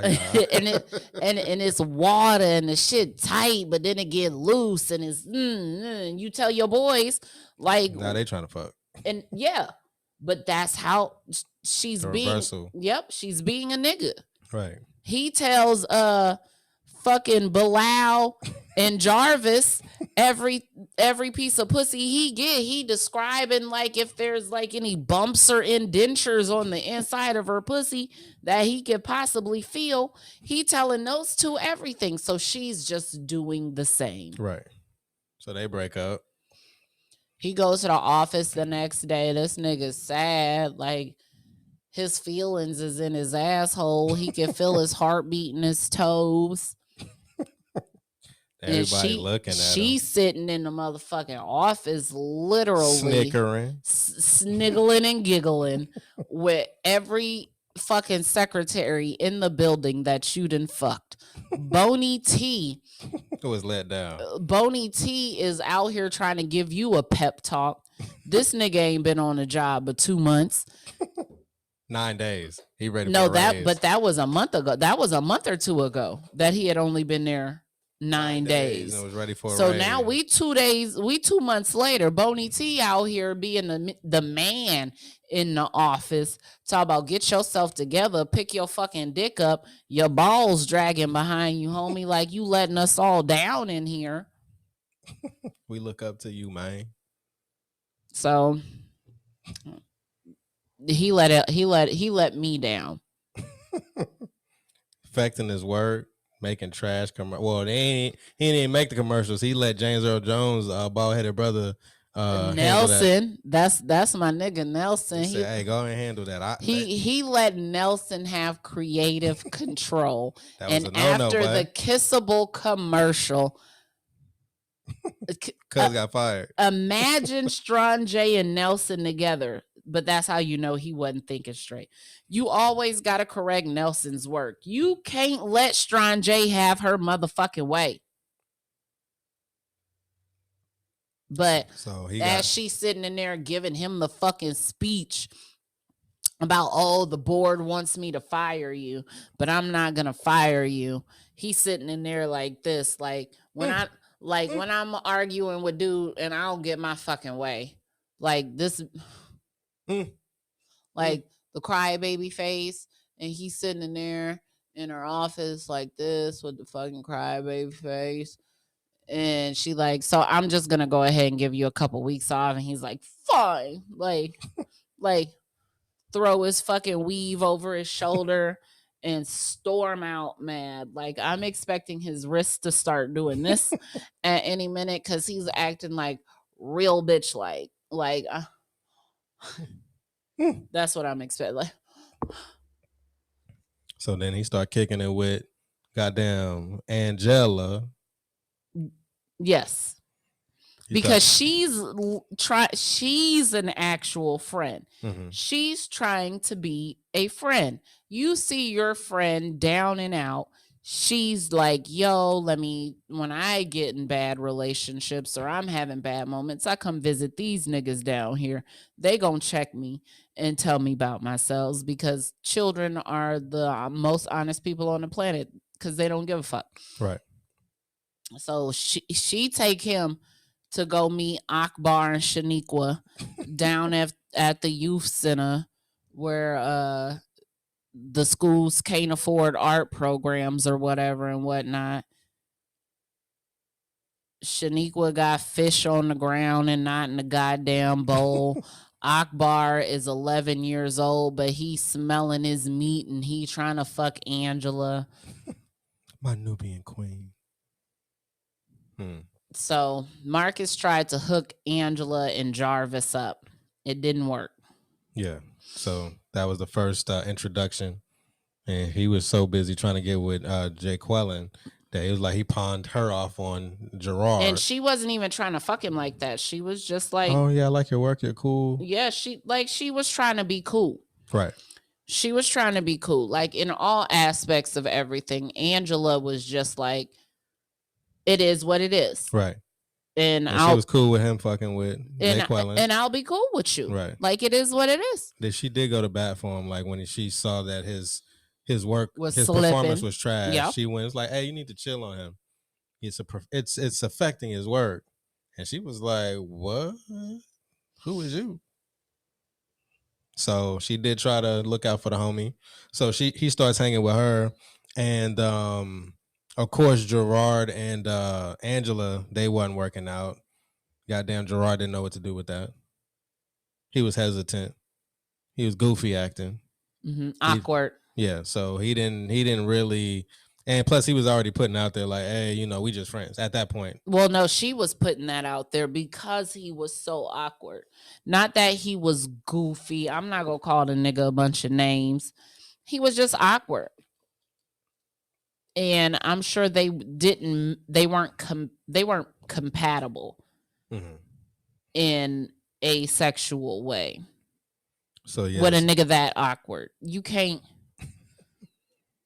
Like, it's cool to laugh and shit, but I'm sure this nigga fumbling like Michael.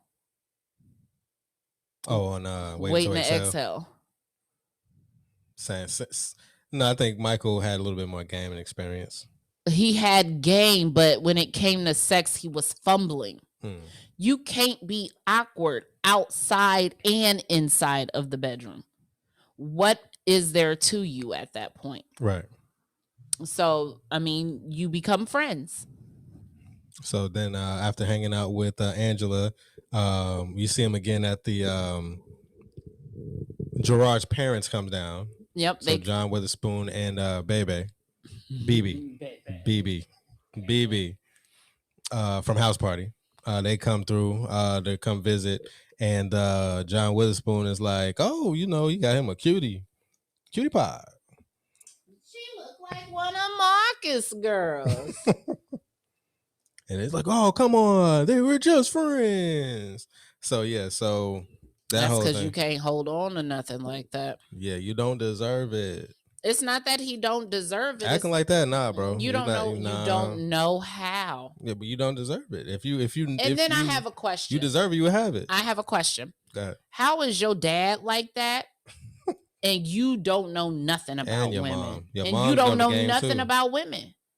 How are your parents like that, and you know absolutely nothing about pursuing or preserving? So he probably one of them types, just based on how he was acting.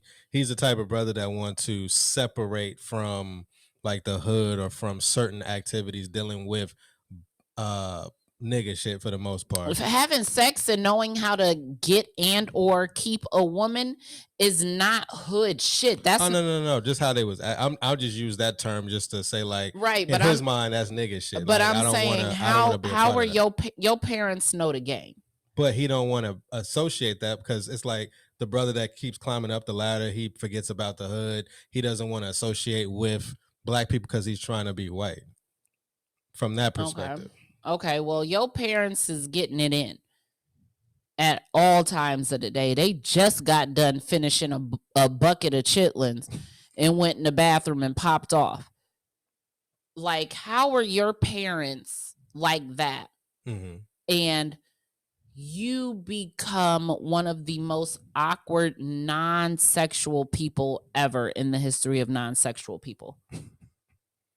Again, just want to separate.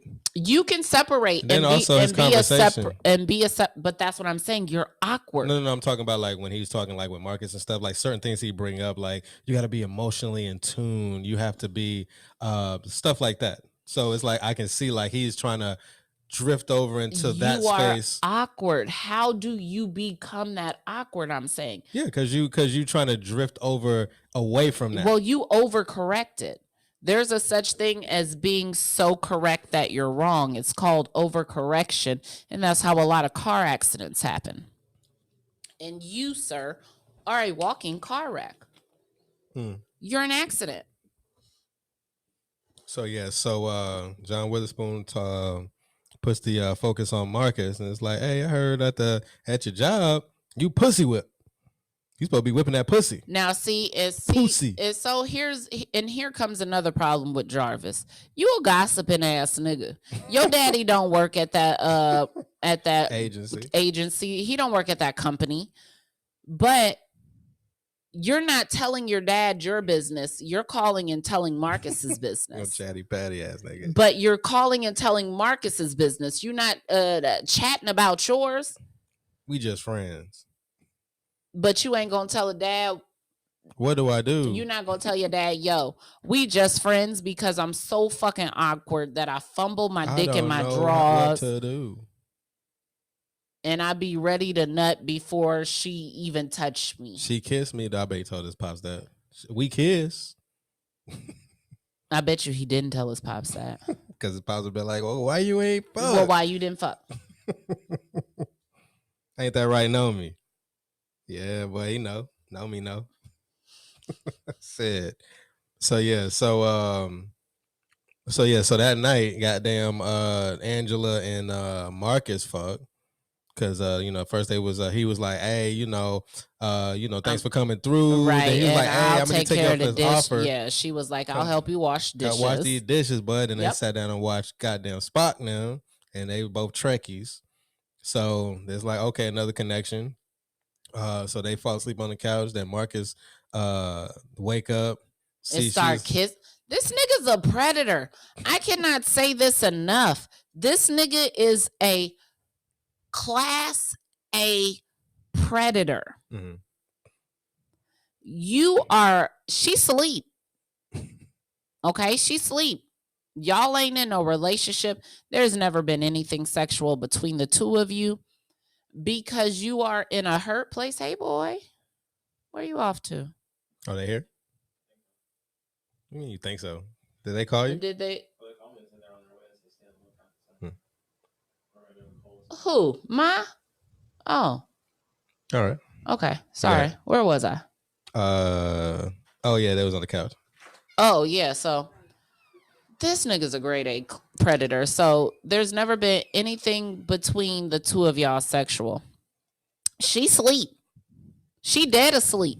Mm-hmm. You start kissing on her. And then talk about what are we doing? Some shit you started. You don't know? She's still asleep though.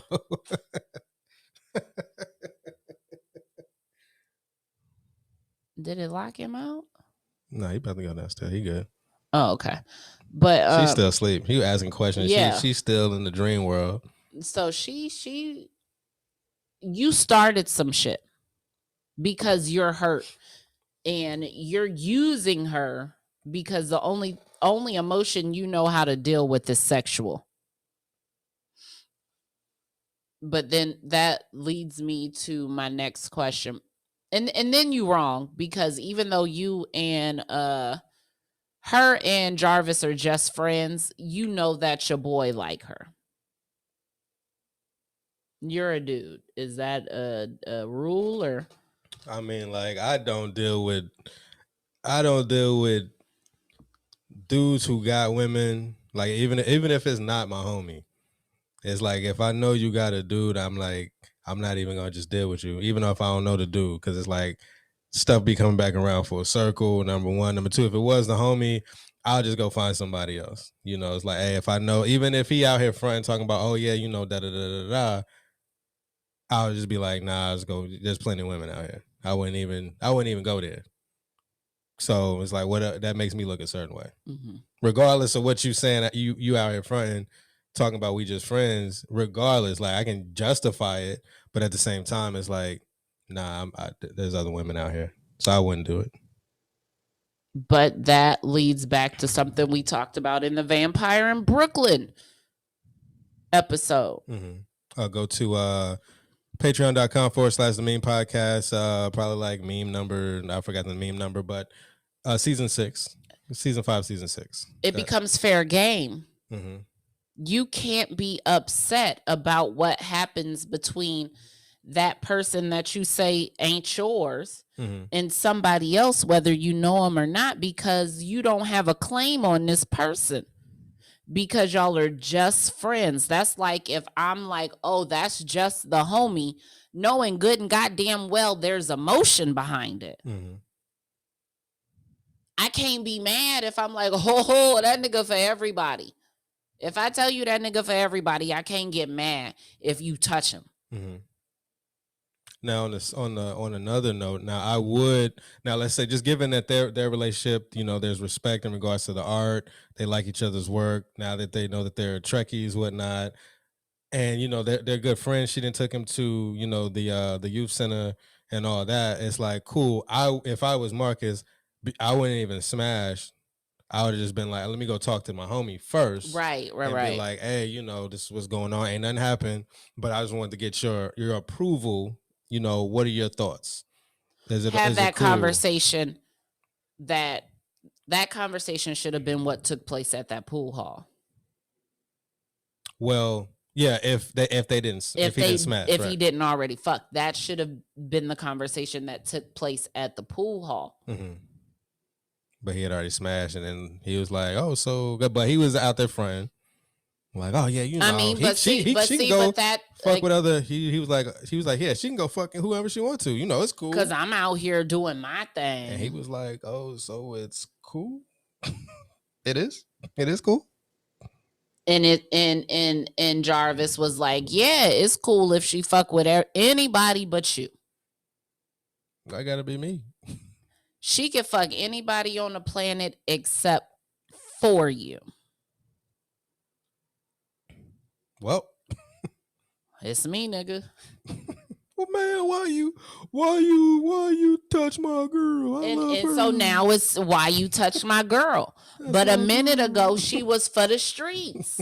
For the hood, but whole hood can have her. For a minute ago, the apple was her oyster. She could have slid by you on her vagina and you wouldn't touch her. She could have had a nigga next to you. She could fuck anybody except for Marcus. So they both wrong. I think so. They both wrong. I think so. Like, hey, cuz, get out your feelings. Don't do that. So they had their argument, whatever. So then, you know, Angela then moved in like 2 days later. 2 days. She didn't already moved into the. He fucked you to the Star Trek theme song. And now you got a problem. He fucked her to Star Trek and not even Keith Washington. Whole different type. Wasn't a limp flower to be seen. A whole different vibe, nigga. So ritual then it's changed. Broken. Yeah, that one, the old one. Now we on a new vibe. So he fucked you 2 days ago and now you live here. And I'm saying she lives here because all of her paintings. And he likes his apartment just so. Like, he's very meticulous about how he likes his stuff. She got paint all on the kitchen. Yep, she got paint every fucking where. She obviously has a key because this nigga went out to a party and didn't invite you, but when he got home, you was in the bed. Things move quite quickly, I see. And then his work performance then shot through the roof. Boy, I got a problem, though. I got a personal problem. because it's her spot. That commercial was Angela's idea and Angela's work. Mm-hmm. You take her with you. You Mhm. took her with you to go test it with Jack. Why wouldn't you take her to go celebrate that commercial? Being as though she put that spark back in you to get that commercial done. Right. And then the only reason she didn't go is because of the conversation. Oh, no, that was after the party that they had the conversation. So, but he did low key shit on her when Jacqueline called, and he was like, "Oh yeah, she just stopped by. She stopped by for a minute. Right. Not she lives here. That's my girl right there. Not we fucking. That's bae right there. Not saying none of that. Like, yeah, she just stopped by. That's the homie. She stopped by. Played her. And she heard it. And didn't get invited to the and then didn't get invited that night. So again, both of them are wrong. Because why are you there still? She loved him. So he go to the party without her. Then Jay Quellen try to bring it back around. Like, she was like, "Damn, you over here fucking with her." So she dimmed the lights and was like, "What's up? I'm ready." And he pulled it out. So he smashed yet again. And then he tried to creep back into the spot where Angela was asleep, but she wasn't asleep.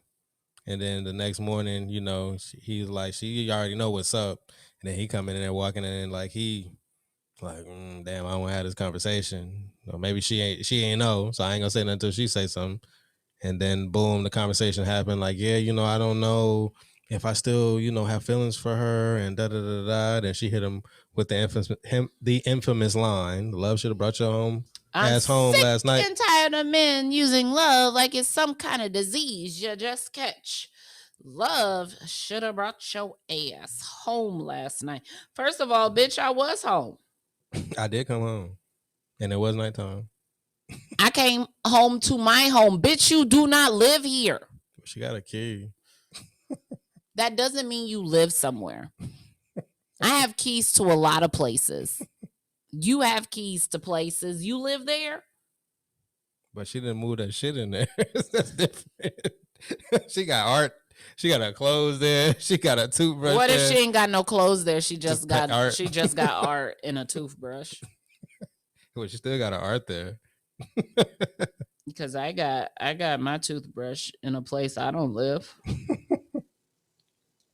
So they had that. So she like, "Hey, I'm done with you." She moved all her art stuff out, and now he miserable. Then he go back over to Jay Quellen's, and he was like, "Hey, I'm still in love with her." And then she was like, "Well, why are you still here?" He was like, "You're right," and then bounce. Then he didn't say nothing, just bounce. So left her there with her in her lingerie on the bed, and then we get into he's looking for her. Then him and the homies him and Gerard make up. What if he didn't quit that day? What if he was fired? Because Jack was like, "You can't quit this pussy." You say what? What if he didn't quit? He was fired because Jacqueline was like, "You can't quit this pussy. You gonna play this game the way I want you to play it." And got fired. Normally happens. So that's the real Robin from Waiting to His Hell. I fired his ass. So she actually fired him, and he out of work. Now I asked the question: did he only go back to Angela because he needed a job? Now he was cool with her, but he's like, "Damn, I need to pay these bills." I think he had more than enough money to do what he needed to do. Saved. Again, he didn't have no children. He didn't have no car, it looked like, so he didn't have a car note. I'm sure he got a severance package due to the dirt he had on due Jack, to Eloise, Lady Eloise. Jack and Eloise. I'm sure he got a nice little severance package. He probably filed a sexual harassment suit and won. left with gifts. It's like, hey, so we can settle out of court. This is what we're gonna get you. Yeah, and he left with gifts. So he quits his job. He goes down to the foster home and starts teaching the youth about how to be a man. Be a man.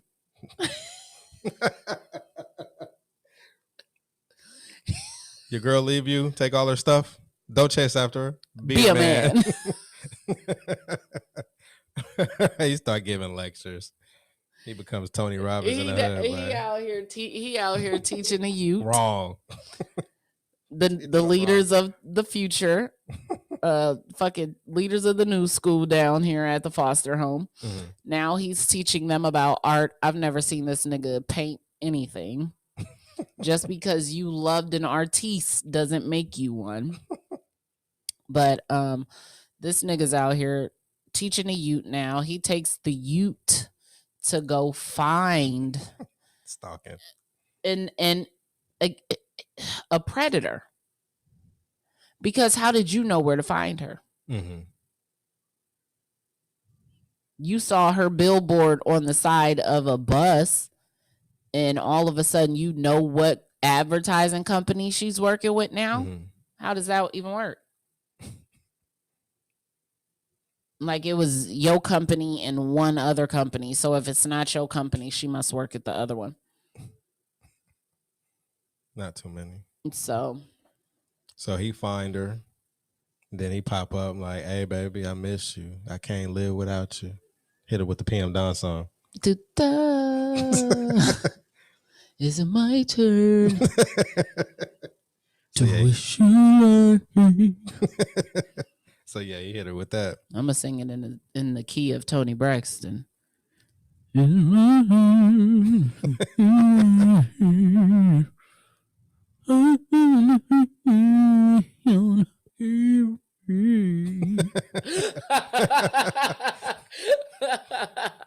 Good job. Thank you. So he find her, pop up. He's like, hey man, I really love you. She's like, how do you tell me why? Give me one good reason. He was like, man, I don't know. I just love you. Damn, why I gotta explain, bud? So, she believes. Because if you love somebody, you could tell them why. Tell me why. Is it so? Don't want to let you go. Never can say goodbye, girl. Okay, go ahead. So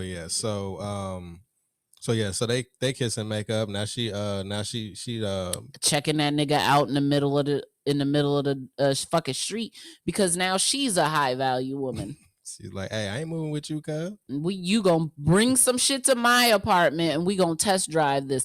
And if you look at her, I'll break your motherfucking neck. So now he the submissive one. And cue Tony and Booby. Your love's so exciting, boy, I can't deny. And this closes out Mo Better Blues too, because he's become a better male. Boomerang. Bummer. Boomerang.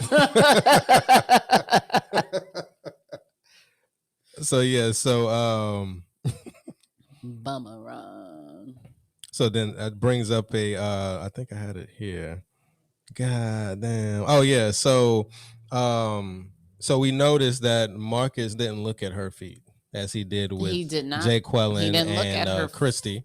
He didn't look all at the other her women he did. Feet. He didn't have Keith playing in the background, no limp flowers. Yeah, he didn't downgrade it to a beta male. He had he over here talking about, damn, I can't live without you. My life is miserable. I don't think he downgraded. He's always been a beta male. I don't think he downgraded. I think when you actually love somebody, y'all are on an even playing field. nobody has to dominate the other person. Well, as you just said, she's a high value woman now. She's a high value woman so now. she dictates. And I don't even think he probably listened to that. She probably moved her dumb ass. She probably moved her stupid ass into his high rise again. Now her and Tisha is having tea across the gate. Well, as we know that they did have a kid, they have a daughter, per the TV show. So did he have the baby? No, going to your narrative, she probably moved back in, and then voila, she had to step down from her position. Oh, and in the TV show, I saw the trailer. So there is the son or I think they all work at Graham, or I think the daughter works at Graham agency. So they have they started their own agency. Right. Okay. So yeah, they said that so then they would still for real be on an even playing field. Yeah, I'm pretty sure they got married and all that. Had the child. So no, I mean, if it's Graham agency, they got married. So her name is Graham, but she works there too. Right. So it's together. Yeah. Yeah. So, but they were saying that being that he didn't look at her feet, he had elevated and matured, as they said. We know he's evolved into a higher level of consciousness when he doesn't even notice that Halle Berry's feet look like. So they acting like he ascended to God level or something like that. Because during the time of her feet coming out, they were still just friends at that moment. But he just smashed though. No, he didn't fuck yet. I'm not talking about it just on the couch. Like, we didn't see him look at the feet. We didn't hear him talk about it. We didn't see them have sex either. But we didn't see them in the same capacity that we saw him with Jackie or Leela Rashawn. We didn't see that. So we don't know. That's a good point. Just we didn't see it. Right. So we don't know. Gotcha. So it ends on that note. So we can talk about a couple of other. So the crew, Gerard and Tyler. Now all three of them was lame. You know, just looking at how they was moving. So of course Marcus had a little bit of game, pulling a couple of women in, or pulling women in there. But when you step to a real woman, then his whole demeanor changes, his whole energy changes. Now he's more insecure. He becomes a simp for the most part. Then you got Gerard. We spoke about him briefly with him being awkward, him not wanting to be around his parents.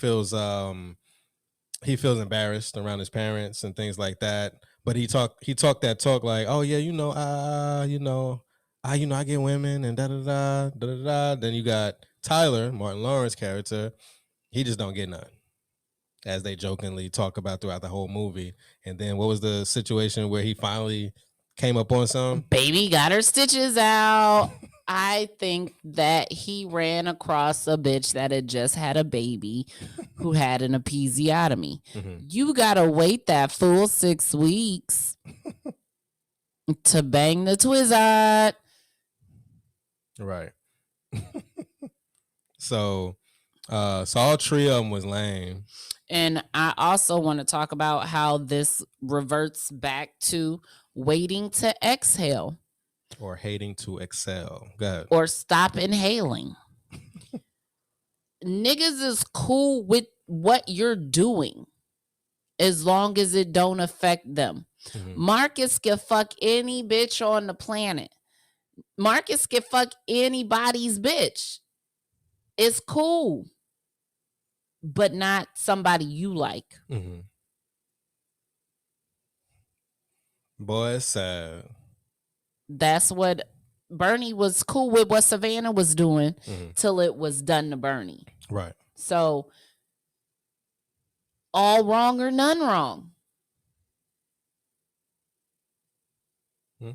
Marcus is wrong. If Marcus is wrong, for fucking over Angela. Marcus should be wrong and condemned for every other woman that he's fucked over, not congratulated at lunch and dinner and drinks as y'all have been doing. You've been congratulating him and bigging him up, and this nigga's the fucking man since the beginning of the movie. Mm-hmm. But now, because it's Angela, there's a fucking problem. Right. He wrong all the time, or he not wrong at all. And shout out to the conversation that was had at the pool hall with Woke Zero or Diet Woke. Tyler. Woke. Shout out to the Urban X podcast, #1 father and son podcast on the planet. They use that terminology, or they came up with that Diet Woke, Woke Zero. They got shirts and hats for that too. If you would like to purchase, urbanx.nyc. So people stole that from them? No, I'm using it and just giving them credit. Oh, okay. Because I be saying that Diet Woke and Woke right. Zero. No, I'm saying they originated that. Yeah. Mm-hmm. I've been hearing that for years, and I've never heard it from them. Well, shit, people owe them money. Then so they got it on shirts and stuff. So I'm pretty sure they've copywrote it. So, but the conversation in the pool hall where he was talking about the balls on the table with the pool game, where it's white fragility, as I call it, mm-hmm. white inferiority, where it's like the white ball is pretty much knocking all the other balls off the table, and then you have to get to the it's the final showdown is the white ball with the black ball, and the white ball hasn't knocked the black ball into the pocket. So he was talking about the racism in regards to the games, and then he mentions flat Earth. So I was like, boy, he was listening to Dr. Valentine and all them, but back in them days, so he had that type of knowledge. So he was kicking that knowledge. So when he said something about the flat Earth, I was like, what? He was only kicking the knowledge in that scene. Every other scene where he was trying it, you was like, he's trying it.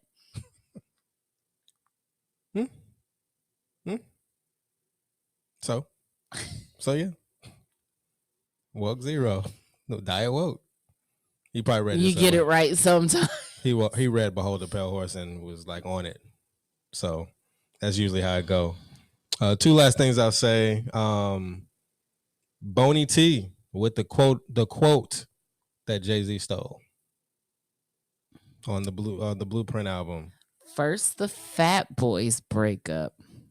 Now every day I wake up, somebody got a problem with Hov. What's all the fucking fussing for? So Boney T says first the Fat Boys break up. They didn't say the next part, but we see that Jay-Z took from Boney T. Yeah. So Boney T, we recognize, brother. We see where it came from. Mm-hmm. Also, another idea that was taken, Strong J, with trying to get the perfume to smell like her pussy. We see Erykah Badu with the pussy scent. So I'm like, okay, Strong J and Erykah. She was influenced by Strong J. Had to be. So I was watching. I'm like, damn, Erykah, I see you, Erykah, and she pulled it off. It sold out. I've never even heard of it. You ain't never heard when it came out, the story? Oh, okay. So yeah, Erykah did that about last year. I think it was last year or the year before. Didn't hear. So yeah. So let's go ahead and get into I really mean it. Oh. So we'll make this quick. We ain't got too much to say, but this is in light of waiting to exhale, hating to excel. Where we said where is Kevin Samuels on that one, but we also wanted to say what would Kevin Samuels say, because there's a lot of game that needs to be brought to the light in regards to how these people were moving in this movie. So high value men and women. Go ahead, take the lead. All right. So high value men only deal with women of a certain caliber. High value men don't fuck with high value women. It don't go together. A high value man can't control a high value woman. Mm-hmm. You can't dictate what a high value woman does, says. She may even bring home more money than a high value man. A high value man needs somebody who's going to cater to them all day long, not really have anything else going for themselves, Mm-hmm. and be available for them and only them.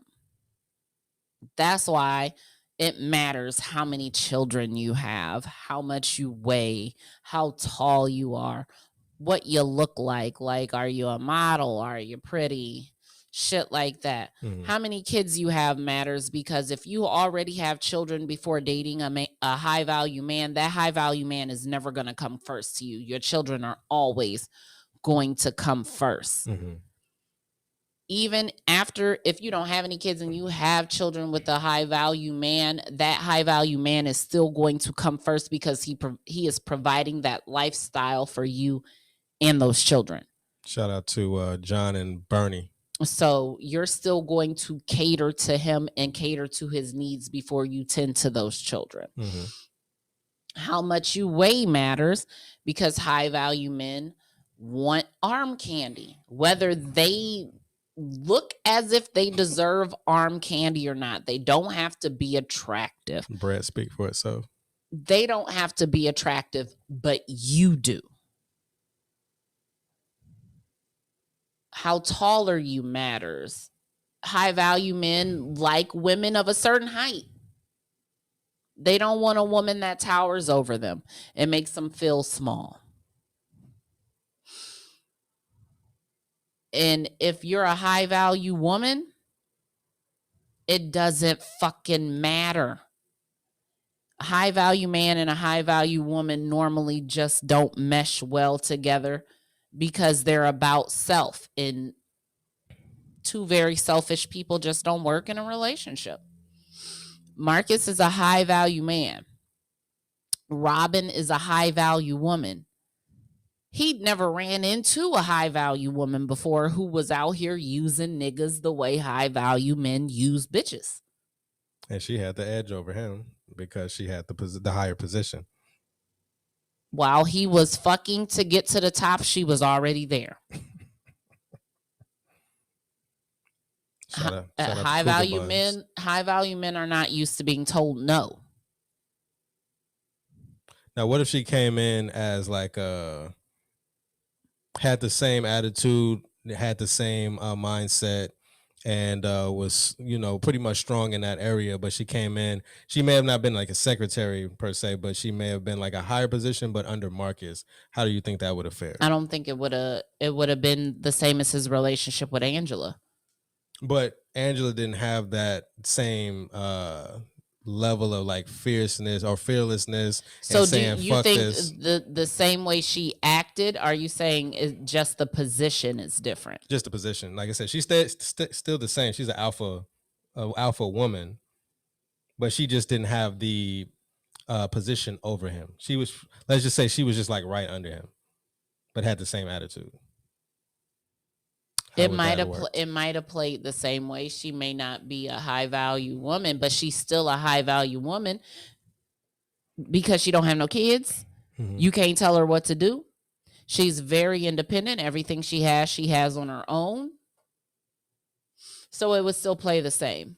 Okay. And even Angela, in her own way, is a high value woman. She don't have no kids. Mm-hmm. She's independent. She has her own everything. Mm-hmm. The place that she had gotten to by the end of the movie, she had done by herself. Right. She's a high value woman. Mm-hmm. But she's more submissive. She's more submissive. Right. Okay. All right. Yeah, I feel like Marcus. Let's see, Marcus. Yeah, Marcus just needed to take a step back, and think that humbled him, because sometimes you come to that point in life where you get humbled, and you have to take a step back and be like, damn, I thought I was running shit. Now, being that with high value men, so it comes to a point where, well, the perception is like they never get knocked off. Like if they maintain that position, like they never get knocked off. So even if a woman does like bring them down a notch, they still gonna go find somebody that can continue to dominate. So what's the question I'm asking?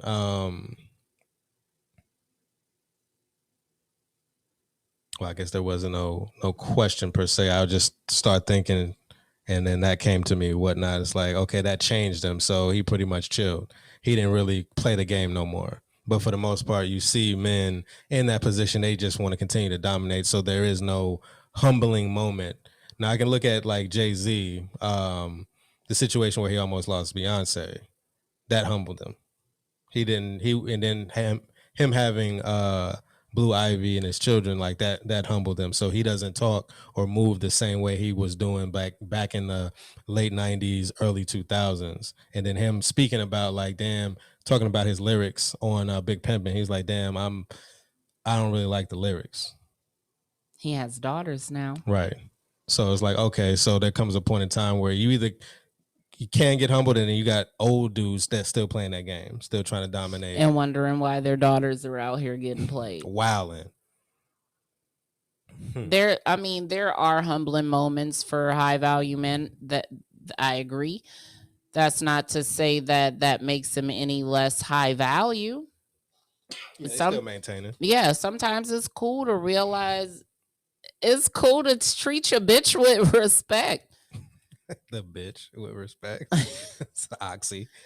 It's cool to just be like, yo, I love that bitch. Let me chill out. It's cool.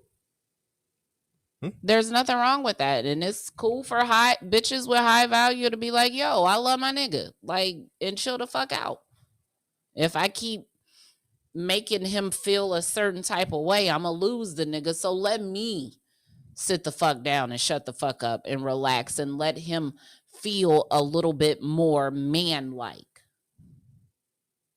I'm sure being with a high value woman makes certain men feel small.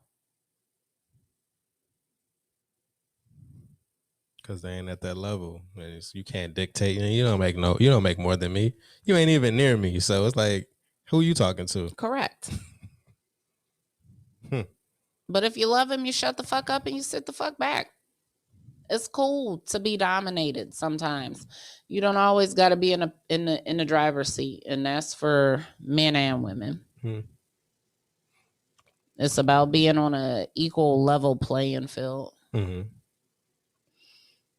So we'll conclude on that note.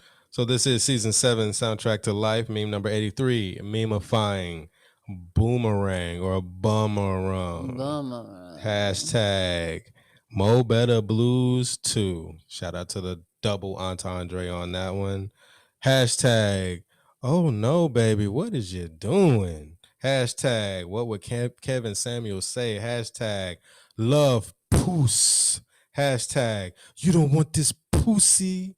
Hashtag Cougar Buns. Hashtag Lust will always bring someone home. And what was yours? I'm good. So this show we talked about our memories like they used to be. Off key a little bit. I'll get it next week. We talked about we memeified the soundtrack and the movie, and then we did our I really meme it all. So join us next week for the season 7 finale. Like finale. Meme 84. MEMEFYING the Nutty Professor, where we'll memify the 1996 American slapstick science fiction black comedy film starring stars Eddie Murphy. It is a remake of the 1963 film of the same name, which starred Jerry Lewis, which itself was a parody of Robert Louis Stevenson's 1886 novella, Strange Case of Dr. Jekyll and Mr. Hyde. Shout out to Andre Harrell. The film co-stars Jada Pinkett Smith and Dave Chappelle. Join us next week. So, where you can find us on Spotify, Apple Podcasts, Google Play, Stitcher, and all podcast platforms. Did you get that from Wikipedia? Because I've never heard you say slapstick before in my life. Yeah, that was Wackapedia. Okay. Wackapedia, boy. I get all this stuff from Wackapedia. Oh, okay. So you can find us on Spotify, Apple Podcasts, Google Play, Stitcher, and all podcast platforms. You're only getting season 7 and up on those platforms. If you want seasons 1 through 6, pre and post shows, as well as other exclusive content, you can go to our Patreon page at www.patreon.com/theMEMEpodcast, TheMEME podcast. Donate, support, and become a meme or a meme-ber. In closing, thank y'all for coming out. God bless you. Good night. all right, and this is the Meme Podcast. When it comes to black entertainment, we reign supreme, all facts. We are the supreme meme team. We clout chasing, keeping up, and about waking people up. We honor both. If you have a problem with that, pull up if you want that smoke. And it'll be that way until I say cease. We out of here. Peace. And we would like to also thank. Oh, push the button and let him say Copyright. his thing. Copyright. Oh, okay. That's the homie know me. He do his dirt all by his lonely. We'd like to thank you for coming through to sit in for Christ, aka Chakra Zulu. He did a wonderful job. Yeah, you ain't answer no goddamn questions. So this will be the last time you come to the show. I just have to keep it real with you. You know. He gonna have to sit in for me. Okay. He'll be on that side. All right. So You're now listening to MEME.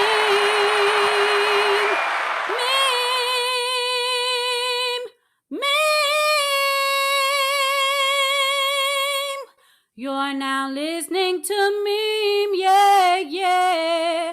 MEME.